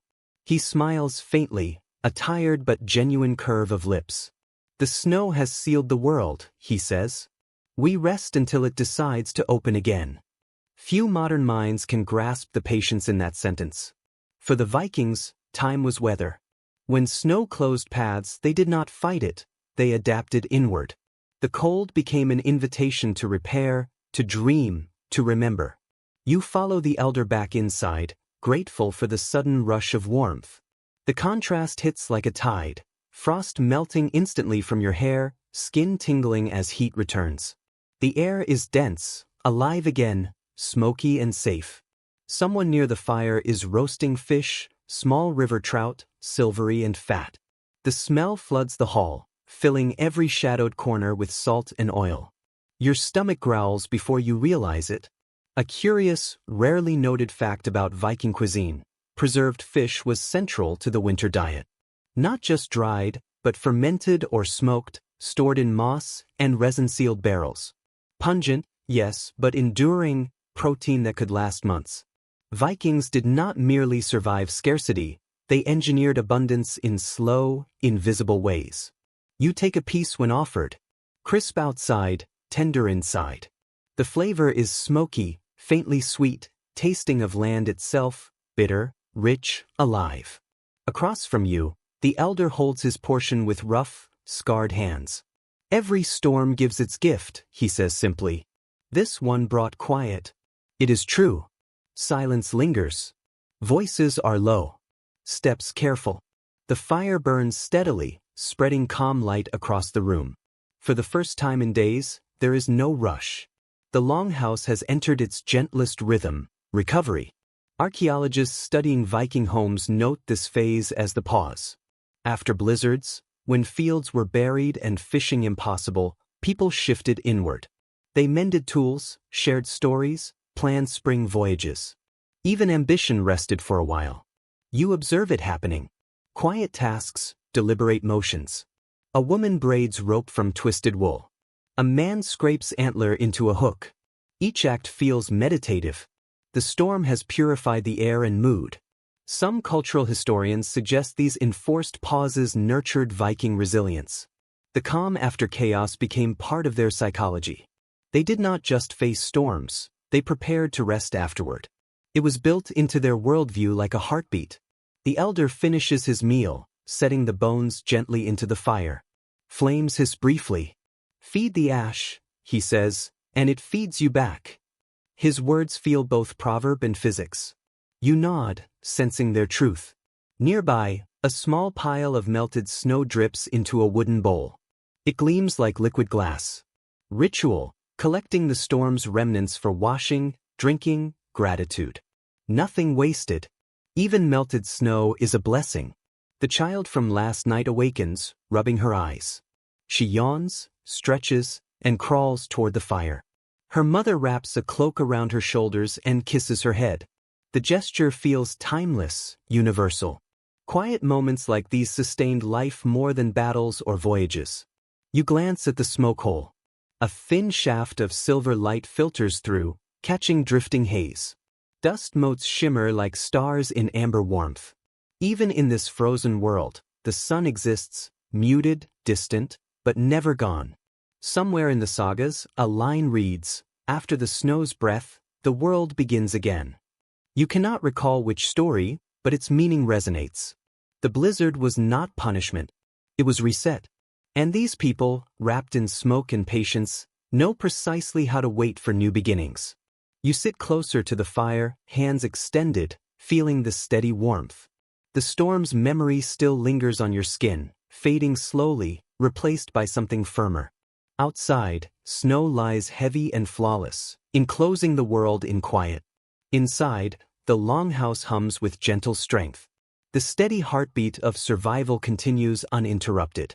You inhale the smoky air and think, this is what victory feels like. Not shouting, not triumph, just enduring warmth after the wind has passed. The days that follow blur together, soft around the edges. One fades into the next. Time seems to melt, like snow turning to mist. The longhouse becomes a world of its own, cocooned in warmth and breath. The storm outside has long since passed, yet no one rushes to open the door. In the north, patience is its own kind of fire. You awaken to quiet work. Someone splits logs with a short axe, each strike muted by the snow pressing against the walls. Another scrapes frost from the beams with a flat bone blade, revealing dark soot beneath. Life has returned to its steady rhythm, not busy, not idle, just persistent. Studies of Viking farm settlements in Norway show winter work followed a pattern. Mornings for survival, afternoons for creation, evenings for reflection. All three flows are present here, subtle yet unmistakable. Beside the fire, a woman plucks feathers from a bundle. They rise like ash caught in her hair. She hums, sorting down from quills. Nearby, a man stretches a strip of reindeer hide over a wooden frame, scraping it with a flint tool. Each pluck, scrape, and sigh merges into the music of endurance. Winter was the Vikings' most creative season. Confined indoors, they turned to craft, sewing sails, carving idols, making tools and ornaments. Archaeologists have found layers of debris, wood shavings, bone dust, and metal scraps trapped beneath hearth ash. Like a winter diary, written not in ink, but in work. You crouch beside the man cleaning the hide. His movements are slow, deliberate, almost reverent. He looks up and smiles faintly. The hide remembers its warmth, he says. You just have to remind it who it was. You nod, unsure if he's joking. There is a rhythm to everything. When scraping pauses, humming fills the space. When her song stops, the wind outside sighs softly. The longhouse isn't just a building, it's an organism. Every sound part of a larger breath. Icelandic literature notes that the word for home shares its root with world. To the Norse, the home was the universe reduced to a manageable size. Walls of earth and timber hold everything within reach: warmth, story, labor, love. Perhaps that is why they survived where others could not. They didn't merely live inside the world, they lived with it. The man rubs fat into the hide, small circular motions. The scent is earthy, animalic, but not unpleasant. This makes it supple and moisture-resistant, he explains. Even the wind can't chew through it. You imagine cloaks like this hanging near the fire, smelling of smoke and salt, built to withstand years of frost. Viking burial mounds suggest leather was more than practical. Small hide scraps shaped like hearts appear in grave goods, tucked into pouches or sewn into clothing. Perhaps charms for courage, or wishes for warmth that extend beyond life. The message is simple: warmth deserves respect. Near the door, the elder sharpens his axe on a wet stone. Slow, circular movements release faint metallic notes. Sparks flicker and vanish. He isn't hurrying outside, he is tending readiness itself. In such cold, even stillness requires preparation. Scholars suggest this quiet winter work forged the mental endurance for raiding and exploration. Patience honed by tending fires, repairing walls, sewing sails prepared them for months at sea. The storm outside was only practice for the oceans they would face. The fire burns smaller today, but brighter, tight, and steady. A child pokes at it with a stick, sending sparks into the air. Her mother laughs softly, careful. That's how stars escape. The child looks toward the ceiling, expecting constellations. You notice soot dancing in the rising heat. Indoor stars, constant even when the sky vanishes. A fragment from the Havamal says, "Fire is the friend of all who dwell on earth." Here, it feels more than friendship, it is partnership. Fire demands attention, rewards respect, and punishes neglect. It is alive as much as the animals sleeping beyond the walls. The woman with feathers stuffs them into a linen sack, likely for a pillow or mat. She presses her face against it, smiling. Softness lingers in the air. She murmurs, then laughs. You can't help but smile too. Even small comforts feel profound here. By late afternoon, the hall darkens. Only the amber glow of the fire remains. Warmth thickens the air, seeping into bones rather than skin. Work slows. Someone hums an old tune, circular and calm. The walls respond softly, as if breathing with the song. Hides beneath you shift, settle. The air smells of oil, ash, and quiet triumph.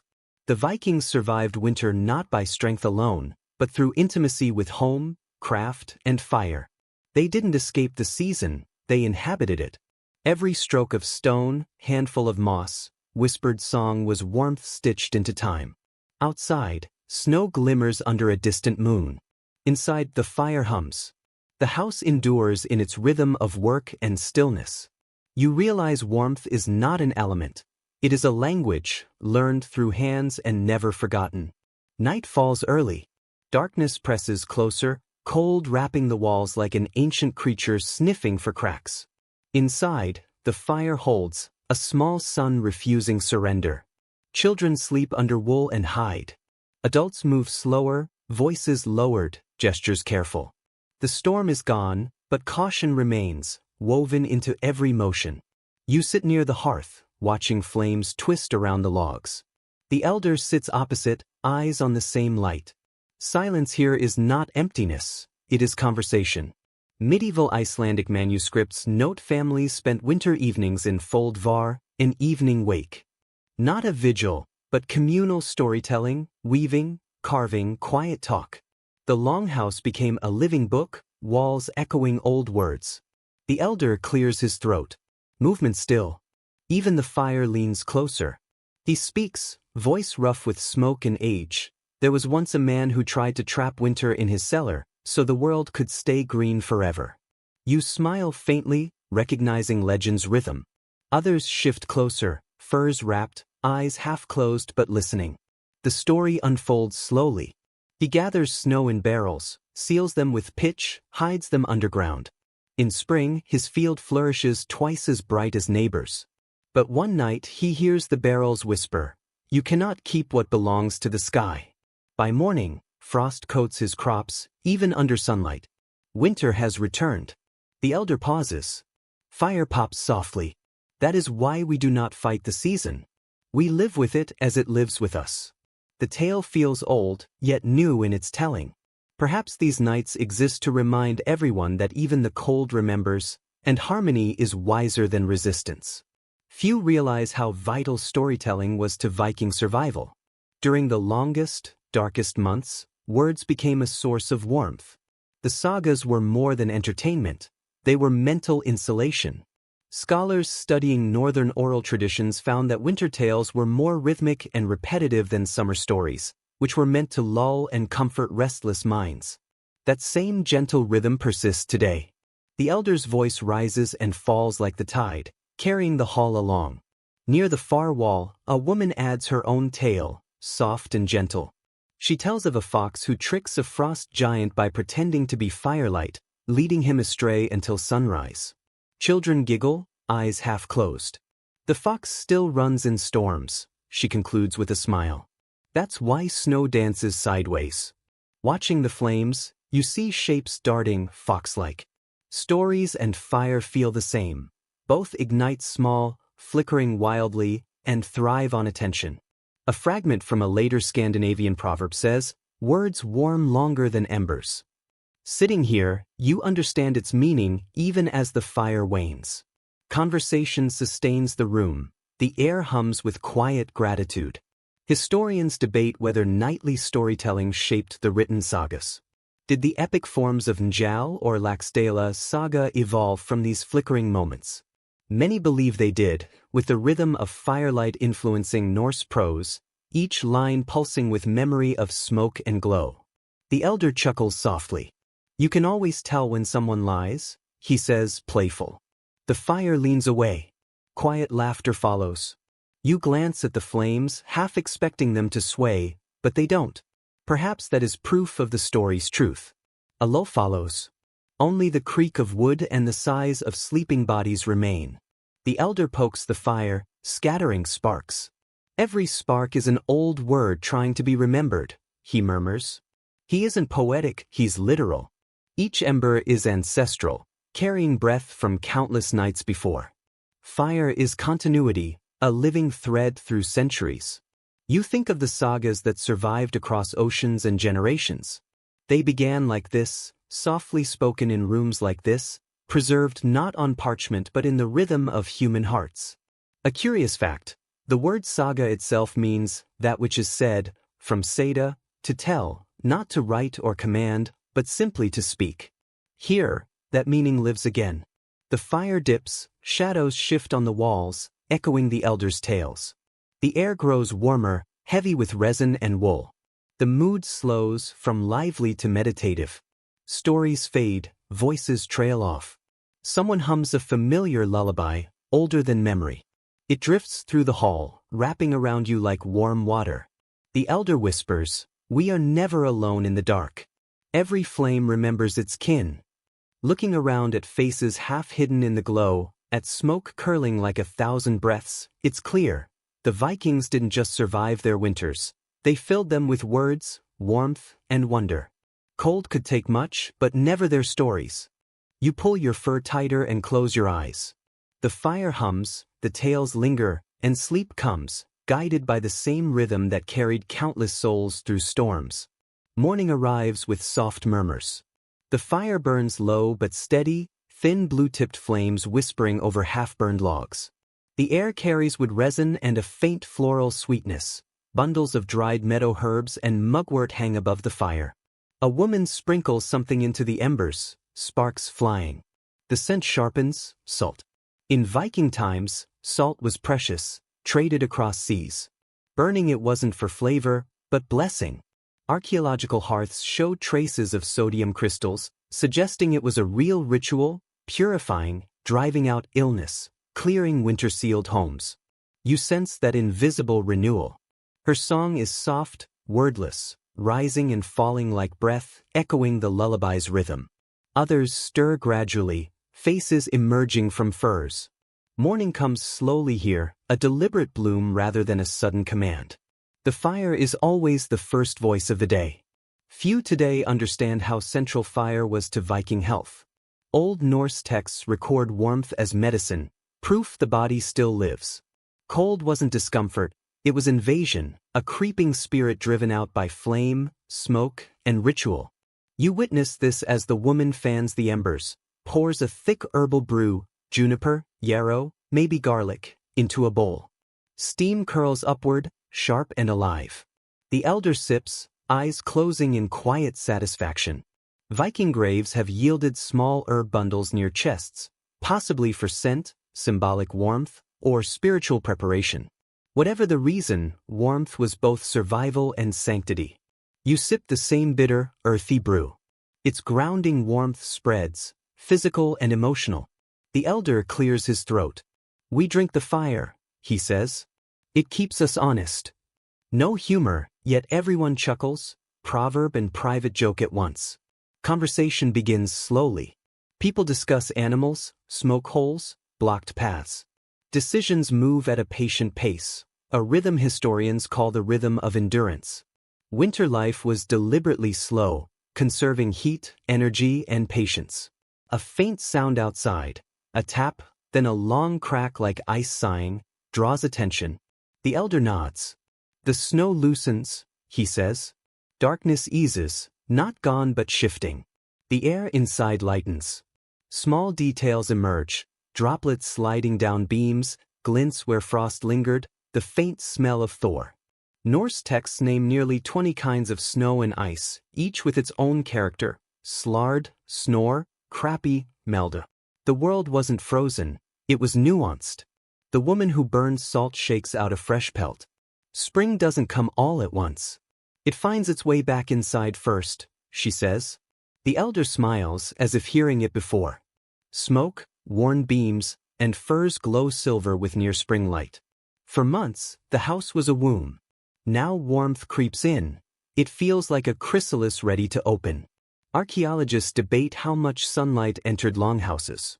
Some say dimness preserved heat. Others argue spring brought wider doors, welcoming fragile sun. Likely, the truth was balance. Light earned, warmth ready. You touch the cold but promising walls. The world outside awakens. A child toddles toward the door with a carved wooden horse, her mother smiling beside her. The snow stretches endlessly, but its surface has softened, glimmering in sunlight. The child laughs, a blessing filling the room. The elder murmurs, the earth exhales. You hear it too, faint drip of melt water, the quiet rhythm of release. In that moment, it's clear. Vikings measured spring not by flowers or warmth, but by sound, the music of Thor, moving air, melting ice. You sit by the fire again, feeling its heat on your palms. The air carries the scent of herbs, smoke, and damp wood. Outside, the first drops of the changing season fall like distant notes of a melody. The fire crackles once, golden and bright, echoing that subtle shift. You smile, thinking, spring is creeping back inside. By morning, the air within the longhouse feels unmistakably altered. The cold lingers, but thinner now, like a reluctant guest. Moisture replaces frost, and the faint sweetness of thawed soil seeps through the floorboards. Above, a drop hisses as it falls through the smoke hole into the coals. The season's first melt has begun. You rise slowly, joints stiff but not aching. Furs feel lighter today. The fire burns lower, not from neglect, but because the house itself has warmed. People stir one by one, stretching and blinking in the soft light filtering through the roof vent. There's no rush, only quiet recognition. The long wait is ending. Environmental reconstructions of Norse settlements suggest this early thaw often arrived as a deceptive reprieve, a few gentle days before winter's return. The Vikings understood this, treating the warmth as a rehearsal, not a victory. Never trust a smiling sky. One Icelandic proverb notes, "Still, hope has its own gravity." Someone hums while tending the fire, another grinds barley into coarse flour. The rhythm of the house feels lighter, less burdened. The elder sits near the doorway, sharpening his knife with calm, steady hands. "We'll see the sea again soon," he says softly. The others smile at the thought. You move closer to the door, noticing light creeping through the turf wall seams, not the gray of storms, but the soft gold of morning. Dust motes shimmer in the beam, turning the smoke above the hearth into a golden haze. You inhale deeply. The air smells different now, less confining, more promising. Research from coastal Viking farms shows that during the first thaw, families often performed a ritual called salvia. They would open the main door, face east, and stand silently for a few breaths as light entered the hall for the first time in months. It was not prayer, but greeting, the return of light, the persistence of life. The elder rises, lifts the bar, and opens the door. Gold spills across the floor, brightening the hall. People blink, shielding eyes or smiling outright. The warmth is faint, almost imagined, yet feels like fire itself. For the Vikings, the sun was more than a celestial body. It was a traveler, a companion gone too long. In poetic terms, she was the shining wheel rolling through the sky, chased but never caught. After months of darkness, her return was like an old friend coming home from war. The child toddles forward, reaching for the light. Her small fingers glow amber in the beam. Her mother laughs quietly. "See," she whispers, "the world remembers us." The phrase lingers, "the world remembers." It feels true after so much cold and silence. Outside, the land stirs. Ice shifts, hidden waters rush beneath the snow. Scholars debate how the Vikings marked winter's end, through festivals like Dísablau, offerings to fertility spirits, or private household rituals. Perhaps the true ceremony was simpler, a shared breath, a moment of light, a pause to feel warmth on skin. The elder speaks softly, words barely audible over the hush. "Hold your faces to it. Let it see you alive." Men, women, children turn toward the light, silent and still. The house itself seems to breathe. Frosted turf walls exhale, beams gleam faintly with condensation where the sun touches them. Tiny drafts whisper relief. Norse homes rarely faced north, doorways aligned east, greeting the morning sun, even in places it barely reached. Every dawn, however dim, was defiance against the cold. After a few minutes, the elder closes the door, preserving the warmth. The mood has shifted. Firelight feels friendlier, laughter ripples through the hall. Someone tunes a small lyre, its gentle, wavering notes threading through smoky air like sunlight translated into sound. Few instruments survived the Viking age, but those that did tell stories, not of battle but of enduring winter. You listen as the melody grows clearer, slow and circular, tender. The child claps once, laughter echoes off the beams. Joy fills the hall, fragile yet powerful. The thaw may vanish tomorrow, but for now, sunlight touches the skin again. A medieval saga recounts a family who, upon seeing the first sunlight, dipped fingers in meltwater and drew runes on their cheeks, marks of protection, renewal, gratitude. You watch a child smear meltwater on her mother's face. "There," she says proudly. "Now you shine too." The mother laughs, wiping partially. The elder nods. "Let her keep it. Spring should know her name." Words linger as the lyre continues its gentle rhythm. Herbs still scent the air. Outside, the sun slips behind gray, but traces remain in every face, every spark of laughter. You lean back, closing your eyes. The hall's warmth is more than heat, relief, faith, renewal. Not flame alone, but the certainty it will return. Days lengthen little by little, felt more than seen. Darkness still falls, but less absolute. Cold carries a gentler edge. Dripping from the roof marks the passing time, filling the house like a slow, patient clock. The longhouse smells differently now. Smoke, yes, but beneath it, damp earth, moss, and the green waiting its turn. Outside, the world moves. Snow melt trickles through drifts. The air tastes faintly of salt, as if the sea breathes again. Sediment studies suggest these first weeks of Thor-signaled renewal. Stored food dwindled, but the returning tide brought seaweed, shellfish, driftwood, small gifts that marked the year's turn. Every sound, every scent, became celebration. Behind you, the hearth hisses as someone adds peat. Light through the smoke hole is golden, striking the floor like blessing. The elder sits nearby, combing his beard with a polished bone comb. He glances at the doorway, eyes narrowing against the brightness. The sky forgets to be cruel, he murmurs. Always sooner than we expect. Historians debate whether the Norse measured spring by calendar or by sensory signs: sunlight, water, birds. Most believe they followed sensation. Stepping outside, a raven calls, harsh yet alive, a messenger of Odin, a symbol of foresight. Perhaps it says, "We made it through." Returning indoors, the rhythm of life resumes. A woman sorts winter stores: dried fish, smoked meat, barley, beans. Two men sit near the wall, mending a net with delicate hands. The rhythm of survival shifts from endurance to readiness. Archaeological evidence confirms this seasonal transition. In late winter, Norse families began repairing tools in preparation for spring hunts and planting. The work wasn't rushed but deliberate. Tools were treated almost as sacred objects, repaired, oiled, sharpened, even spoken to as if they were old companions. Every act whispered the same truth: the world will open again, and we must be ready. You crouch beside the man mending a fishing net. He hums softly, a wordless tune, steady as his breath. His hands are scarred but graceful.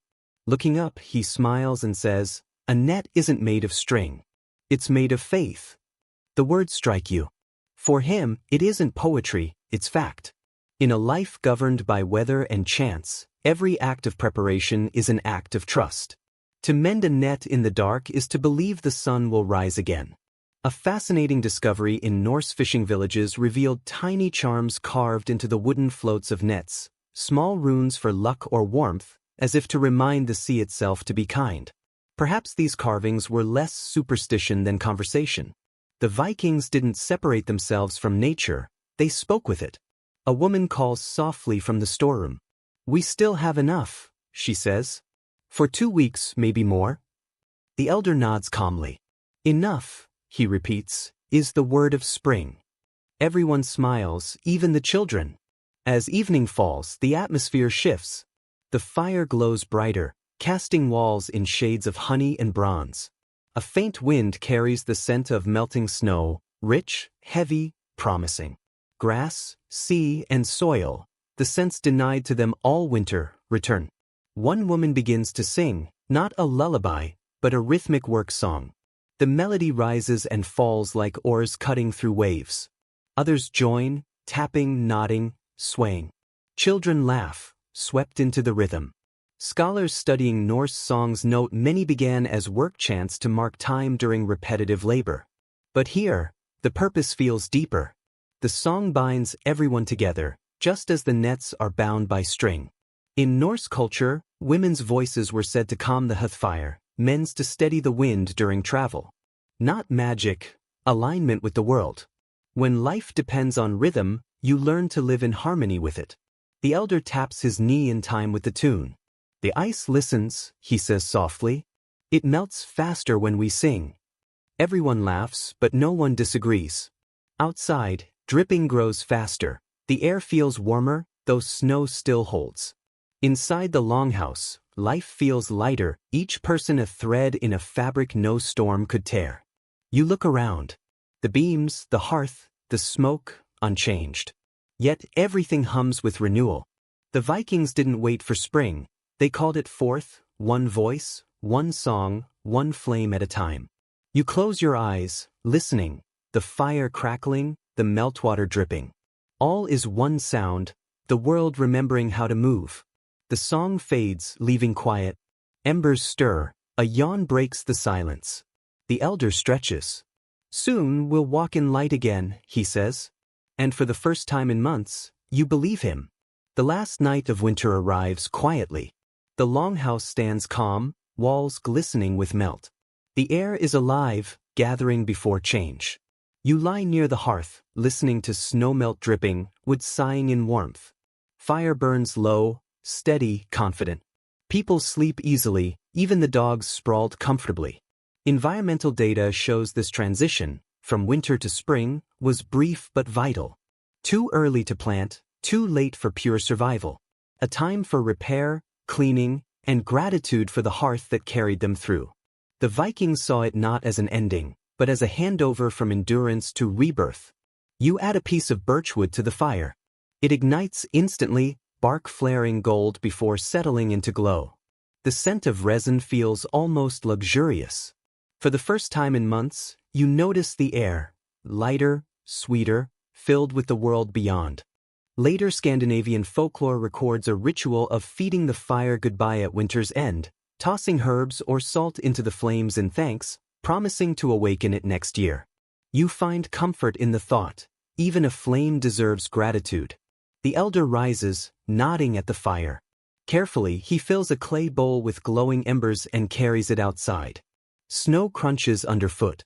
He tips the embers into it. They hiss and crackle, tiny stars fading into white. The heat returns to the world. Every fire sleeps, he murmurs, but it never forgets how to wake. You watch silently, understanding, they aren't extinguishing the flame, they're teaching it to rest. Returning inside, the longhouse feels richer, calmer, alive. This is peace earned, held, and shared. Cultural historians suggest such rituals helped Vikings perceive time as cyclical, not linear. Survival wasn't escaping cold. It was learning from it, trusting its return. To live with the seasons was to live with the gods themselves. The elder sits again, dark hearth before him. We keep the warmth in our bones now, he murmurs, smiling. It follows them to the fields, the sea, the next storm. Fire never truly stayed in the hearth. It lived in people, in memory, in patience. Every song, patch, shared breath, every act of care, extended that single flame. A burial pouch in Iceland once contained ash and charred wood. Researchers later understood, it was hearth fire carried into the afterlife, the final warmth, beyond winter. You lie back on the furs, reflecting on all that has passed, storms, silence, songs, steady breath. Viking wisdom was patience, not force. The house is quiet, only the faint drip of meltwater and murmurs of sleepers. A distant raven calls, marking the end of a story. The elder's words echo, every fire sleeps, but it never forgets how to wake. You imagine spring, snow receding, seas opening, ships sailing under pale skies. Families emerge, warmth moving from fire to flesh. You finally understand, Vikings survived not through strength, luck, or fury, but through care, through the slow art of keeping life warm in a frozen world. The last coals sigh into silver ash. No sadness, only calm. The longhouse is ready to rest, and so are you. Breathe slowly. The fire fades, cold no longer the enemy, just the patient air. Snow stretches under moonlight, the longhouse rests beneath it like a heartbeat. Smoke curls up, carrying warmth to the stars. Vikings sleep now, breath steady, hearts warm. Their fire glows within them, steady and eternal. You feel it too, pulsing softly in your own chest. Outside, wind hums low across the fields. Not cruel, just part of the song, the ancient music of earth and sky. Dark and light, silence and flame. Inhale deeply, smelling faint with smoke. Exhale. Imagine yourself in that same longhouse, under firs, snow all around. The fire may be gone, but its warmth lingers, a promise. Sleep like the Vikings, knowing warmth always returns. Every flame sleeps, none forget how to wake.